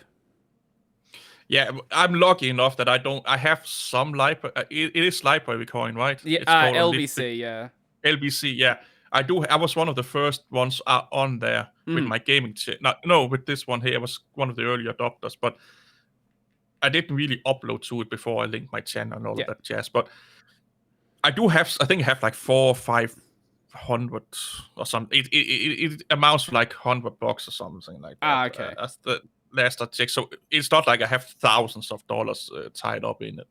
So I'm not that worried. But I just don't like it being the end of library or the other subsidiaries, because YouTube needs a competitor. It does, yes. Even small competitors, So I like and kind of want library and BitChute to still be around, because it keeps YouTube evolving and being on its toes, even though they are small competitors. We need competitors. That's why I don't want Windows to go away, because Linux need competitors and Linux need a competitor. And Odyssey right now is probably, it's been getting a lot of traction recently. Like there's, I've been finding creators there who I've just been running across people. I'm like, why the hell do you have an Odyssey account? Like, you've never mentioned this before? Like really, really big creators who just happen to be on Odyssey. That's sort of the point we're getting to with it. It's actually getting a lot of traction, not just from like the Bitcoin guys and the tech guys, but just general YouTubers are just popping up on this platform. But I think it's because it's a great way to have a backup of your online. It's very convenient. That's what helps. You just link, and every time you upload to YouTube, it gets pushed to library. And if YouTube should not like you for some reason, you have library. There's another platform that does that as well. I'm not going to mention BitChute doing it, because BitChute, they sync your content. Apparently, it literally has never worked for me. It worked 6 months for me, and now it's not working anymore. I know it works for the big channels, but they probably do that. Like, they have a special agreement with the big channels, but probably, yeah. Another one that I'm on is Utreon. That's a very new one. They automatically. Is that also? That's not crypto. Is that also? Okay, is that decentralizing also? No, it's. I would just use it as a backup. It's just another place where you can put your content. But the devs for that one contacted me directly. I was like, hey, I will try your platform out. Why not? The only other person of note on there is that EEV blog. He's awesome. Yeah. What about something like Floatplane? Privately exclusive platforms. What is that? Something you think is good or bad? I think it's.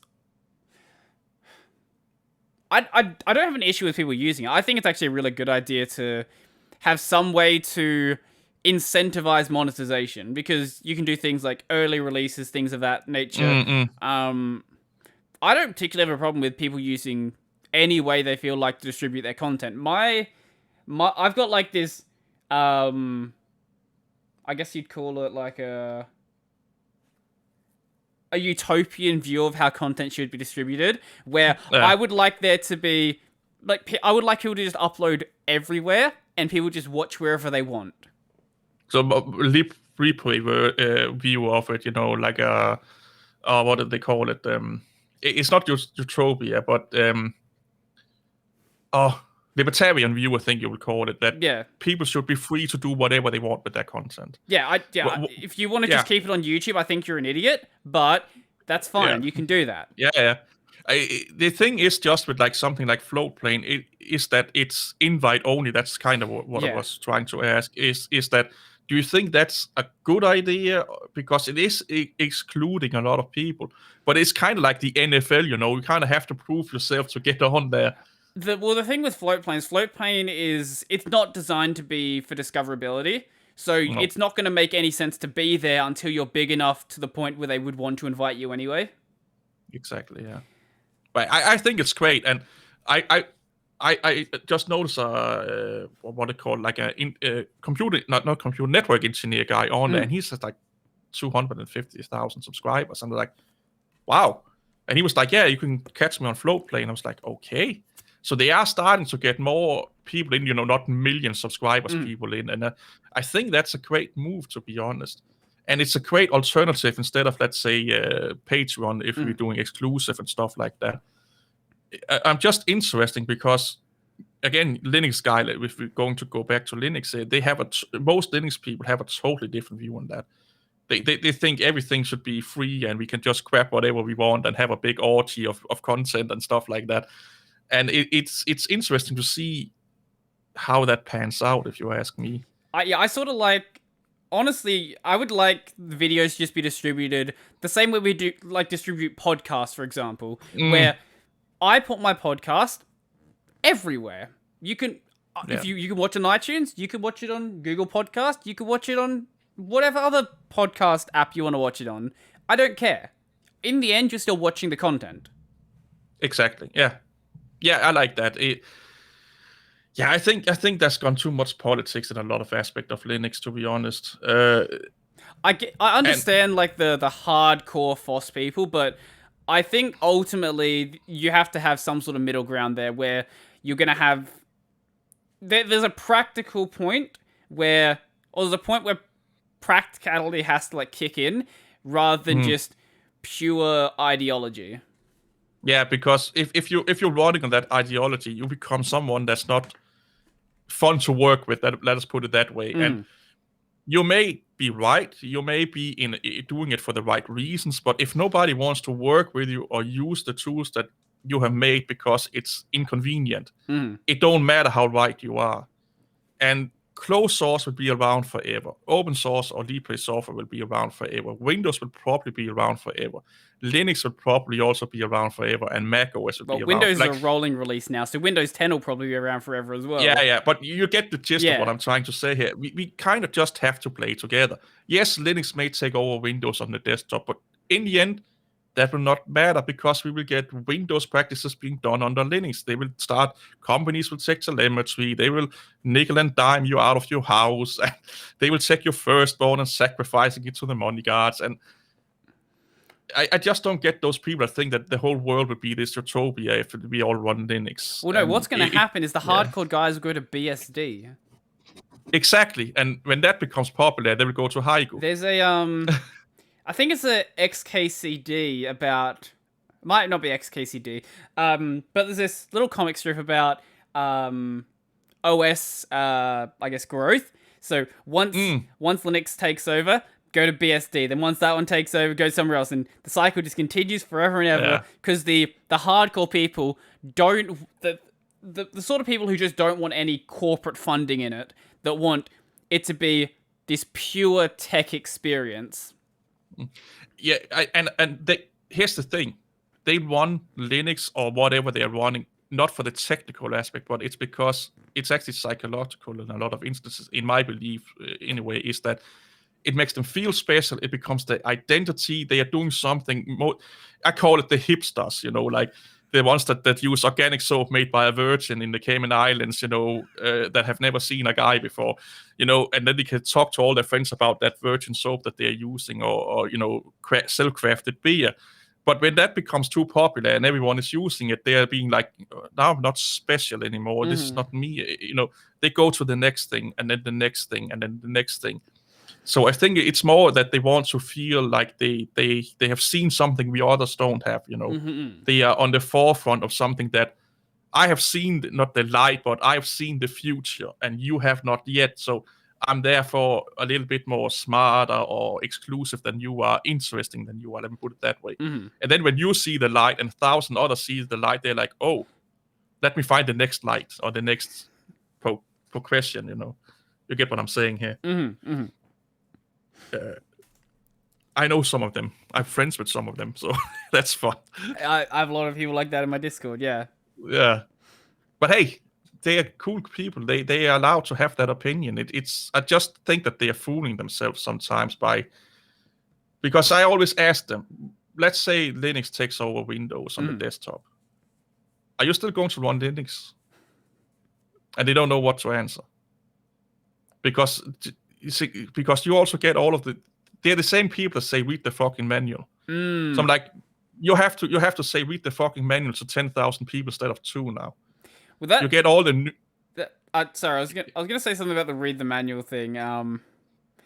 That's actually part of the reason why I made the channel, because there's a lot of that where you have this really cool software out there, but to actually understand the software, you have to delve into this like 10, 20 page manual, whereas I can take what's actually important to that software, put it down into like a 10, 15 minute video and go about your day. And then if you want to go and, delve into what each specific variable can actually do, then you can go and take that deep dive into the manual. But there's this middle ground that can exist where you can actually help new people try something out that the manual would have been, I guess, like a hurdle there that didn't need to be there, especially when we have this amazing technology to make video on the internet. I am 100% agreeing with you, and it's also one of the reasons why I also did my channel, is to demystify Linux to a lot of people. The best comments I have gotten is people that have said to me, I was afraid of running Linux, or I thought I could run Linux, but I tried it anyway because you made it less scary for me. And Linux don't have to be scary. But those read the manual people want it to be scary, and those hardcore people, they want it to be scary because it makes it exclusive. And that's why they're using this read the manual, because I had to do that, so now you have to do it. And again, channels like yours that are doing this middle ground, those are the channels that get people into Linux. It's not the read the manual guys. It's not the politics guys. It's guys that are like, do you want to run Linux? Yeah. There's a couple of things you need to know, but mostly try it out. Any problems? Ask me. I will help you out. But there may be a little bit, do you use Wi-Fi? You may be a little bit on the iffy side, But for the most part, you should be good. And that's all people want to know. They don't want to know, hey, do you know about LBRY and open source software and Richard Stallman and Linus Torvalds? And yeah, we have this free BSD competitor. They don't care about that. They want to try something new, like we talked about with OBS. People don't care about the license. They use it because it's a great tool. Give people the great tool for the job. Absolutely. Yeah. Well, we have just passed over 2 hours now. It is what time is it? It is 1:46 a.m. Yeah. I am really awake. I'm not going to sleep. This is bad. Either that, or the second I turn these lights off, I'm going to crash. I hope that's what happens. I think you will crash. Or I can sing you I will not sing for you. I can find you a soothing sound. You could sing for me. That would be a good way to end off the podcast. Oh, no. I can't sing. What I do if I've been overstimulated, I go onto YouTube and I listen to thunderstorms for 10 hours or something like that. I'm just like... Yeah, that's fair. I'm crazy like that. But yeah, it's been great fun, man. So usually what I do towards the end of the podcast is oh god, what is this thumbnail? Oh, I'm gonna send you. That's disgusting. I want to see it. I don't. Wait, can I send? I don't know if I can send a screenshot over here. Maybe I can. Save that. So I just looked at my sub box, and Linus Tech Tips has this new video with a thumbnail. Can I send a picture? I don't know. I think you can in the chat. I don't think there's a way to attach one. I will send it on Twitter because you have to see this. Here we go. And, add an image. There we go. Sometimes when I use social media, I start to feel old as well. Where is it? It should be around here somewhere. I lost it. No.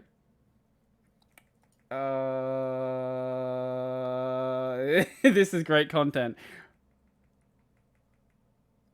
Hey. Oh, I'm looking in the wrong folder. You're definitely tired.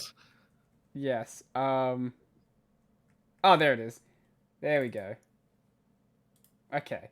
Okay. It's fine. If they're 2 hours in and they still listening to this, then that's fine. You should have it now. Oh, let me look. I was just yeah. That's a porn meme right there. Why? Who was like, that's a good thumb? It's a very clicky thumbnail for sure. Let's be honest. That's going to be memed out of. Oh hell. yes, that is. That I have a lot of ideas about that already. I need to incorporate that into one of my videos soon, where I make fun of him. That's a thumbnail. That's a thumbnail, yeah. Anyway, what I was gonna say before I saw that was what I do towards the end of the podcast is give a shout out to some random channel. Is there anyone out there that you think deserves a bit of attention? There is actually one. He's not small, 8,600 or something, but it's amazing, great educational content. It's DJ Ware. I will link you his channel in the channel. He is an old IT professor. I hate calling him old, but he's retired right now. And one thing we have to remember, or when you go into his channel, is it's kind of like, I always say it like this: you and I, we are the bloke at the bar. Going into him, it's a little bit like getting your college professor to make a presentation to you. So you learn so much from listening to him. He's talking about kernel stuff, like how the kernel handles user space and stuff like that. And when he do a distribution review, he goes really into really great details about it on like a professional level. I don't regard myself as a really, really stupid guy, but when I'm listening to him talk, I feel like I'm 9 years old again. Like, I've never run Linux when he's talking. That's how I feel, What I thought I knew about Linux, yeah. And he has been there. He's been in the trenches. He's worked in the IT field with Linux for many, many, many years. So he knows what he's talking about. And that's why I love recommending this dude, because he knows what he's talking about. He's been there. It's not high flashing, funny and stuff like that. But it's if you really want to learn Linux, if you really want to get into what makes Linux tick, this dude, no politics or anything, raw knowledge. So it's a little bit different than I've seen some of your other guys have recommended. So that's why I kind of also want to go that route. But yeah, I he should be Chris Titus text size, if you ask me, because a 40-minute video, that's stuff you can use on your certification. That's how good it is. It's stuff you can use for your Linux certification. That's awesome. So yeah, definitely give him a try. It is a little bit dry, I'm not going to lie, but you can learn stuff you can take with you to school, university, or at your work, and learn some stuff, like I said, like that. That's amazing. We need more people like him. Awesome. Yeah, he's great, man. And he's a great supporter of Linux and Linux channels in general. He goes into my chat sometimes when I'm talking, and I'm honored to have someone like him in there that I'm young in his eyes, that I'm not like a fool, just saying crazy shit. So yeah, definitely give him a look, man. Awesome. Well, I've got another Linux channel I'll recommend then. This is a guy called Tech Hut. Oh yeah, I know that dude. Yeah, I watch him sometimes. Yeah, I've actually I'm planning a podcast with him actually. Awesome. Yeah. Will you keep me up to date with that? Yeah, no worries. Can you keep me up to date? I will let you know when that comes out. Yeah. So if anyone who doesn't know who he is, basically he does the same sort of stuff that like me and DT do, really, where it's these. Oh, he also does some hardware stuff as well. That's cool. I didn't actually realize that one. But yeah, he does like general sort of Linuxy videos. He does a couple of Windowsy things as well here and there. But yeah, if you enjoy the sort of stuff that me and DT do, I think he's worth checking out. I like the only thing I have a little bit with is his benchmarks, but that's just me nerding out and stuff like that. But the rest is cool, man. I like this dude. Yeah. His one concern is that he's never been on a podcast before, so he doesn't know how if he'll be able to keep talking for a couple of hours. But this is my first time on I have done it myself before. You're used to live streaming though, so that does. Yeah. So you have to keep people entertained by yourself. This is much easier. I have to try it one time then. Yeah. I actually had to see a doctor because I talked too much. So I tend to just let people, if they want to take over the show, that's fine for me. That means less work for me. no, I thought I blew out my vocal cord, so I have to take a nose. I have to take a nose spray because I have a dry throat. Oh, because I did almost 9-hour live stream, and then the day after I had to help a friend with tech problems for 6 hours over Skype. So I was like, ugh. And then I haven't recovered, and that's over a month ago. Jeez. So yeah, I feel sorry for you. That's too much talking. Yeah, but I check this 2 or 3 times a day, and when this is up, I have to go and get a cam up my nose to see if my throat is okay. But it turns out I have inefficient sinuses. Mm-hmm. They're not working right. Well, hopefully that gets better then. Oh yeah, it's already better. It's night and day after I start. I'm fine now. Okay, good. That's one of the reasons why I had to also push it, because last week, because of work came in the way, and I also had to see the doctor. I had to see the doctor that day, and then I had to work after that. Yes. Okay. So yeah, it kind of was a snowball effect there, but yeah, luckily enough, I just have to sniff some Clue once in a while. I just assumed people with real jobs are busier than I am. Oh, I was busy, but it's not. Come on, you have a real job. Don't say that, please. You have a real job. I put boxes on a shelf. That's my day job. You get money, right? I do, yeah. That's a job. Yeah, that's a job. I gardening a castle, you know. I do landscaping and stuff like that outside the local castle. The only fancy is that it's a castle. That's what it is, you know. It's a castle. So people get, oh, you work at a castle? Yeah, but it's just a normal job, you know. I'm throwing out garbage, moving around dirt, you know. Yeah. So you have a proper job, man. You have a proper job. People keep asking me when I'm going to get an IT job. I'm just like, maybe we'll see. We'll see what happens. You kind of have it now on YouTube, though. Yeah, they're like, you should get a job as a system admin or a developer or something. And I have the qualifications to do the dev work. I don't know. I'm very much the mindset that if everything's working fine, I'll just keep going with it. We'll worry about that later. Yeah, I like that. Less stress. So where can the people find you? See, that's the thing. I'm not constant on my channel, on my naming scheme. So it's KLJ _ Mad Dog on Twitter. That's my old gaming tag, by the way. KLJ Mad Dog, Rabble without a cause. The Real Geek on YouTube. If you want to see my old gaming content, it's the Real Kent. Kent is my real name.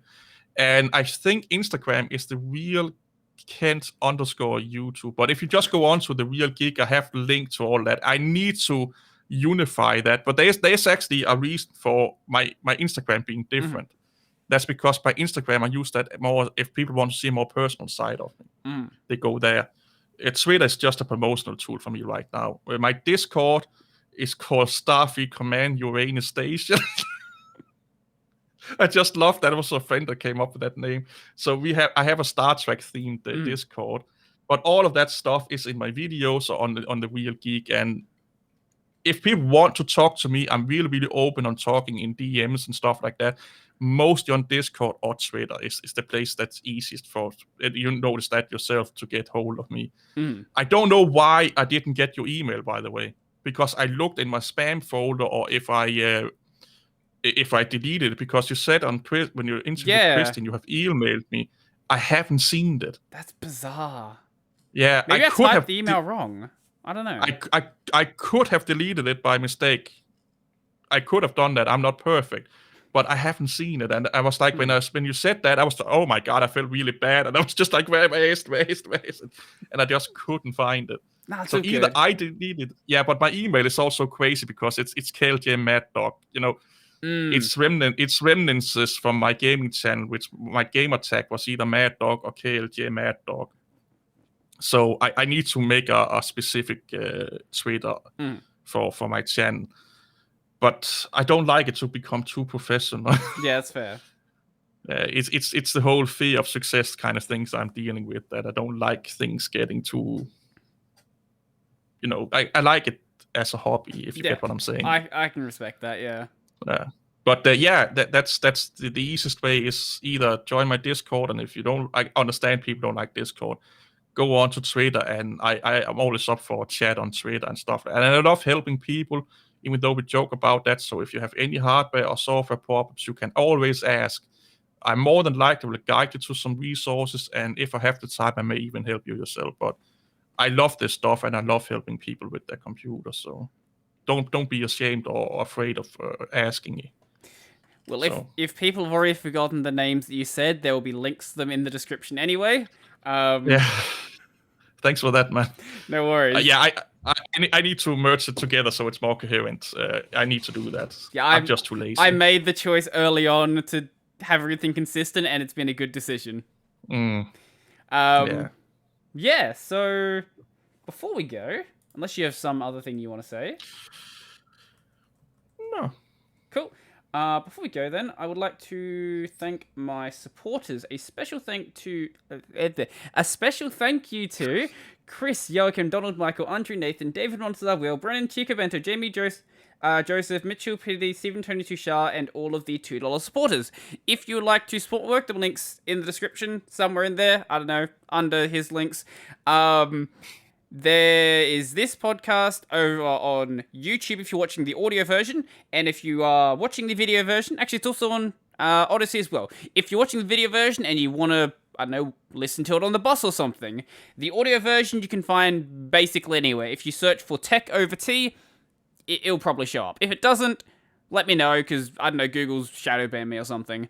And my main channel, which is probably where most of you guys are coming from, but if you're not and you just somehow stumbled across this podcast, is Brodie Robertson. So, yeah, I will give you the final word. What do you want to say? Have fun, people. I can respect that, yes. Yeah, have fun and live a great life. Cool. I'm gonna go to sleep. See you guys later. Go do that. I had a lot of fun with this. That was awesome. Yeah, same.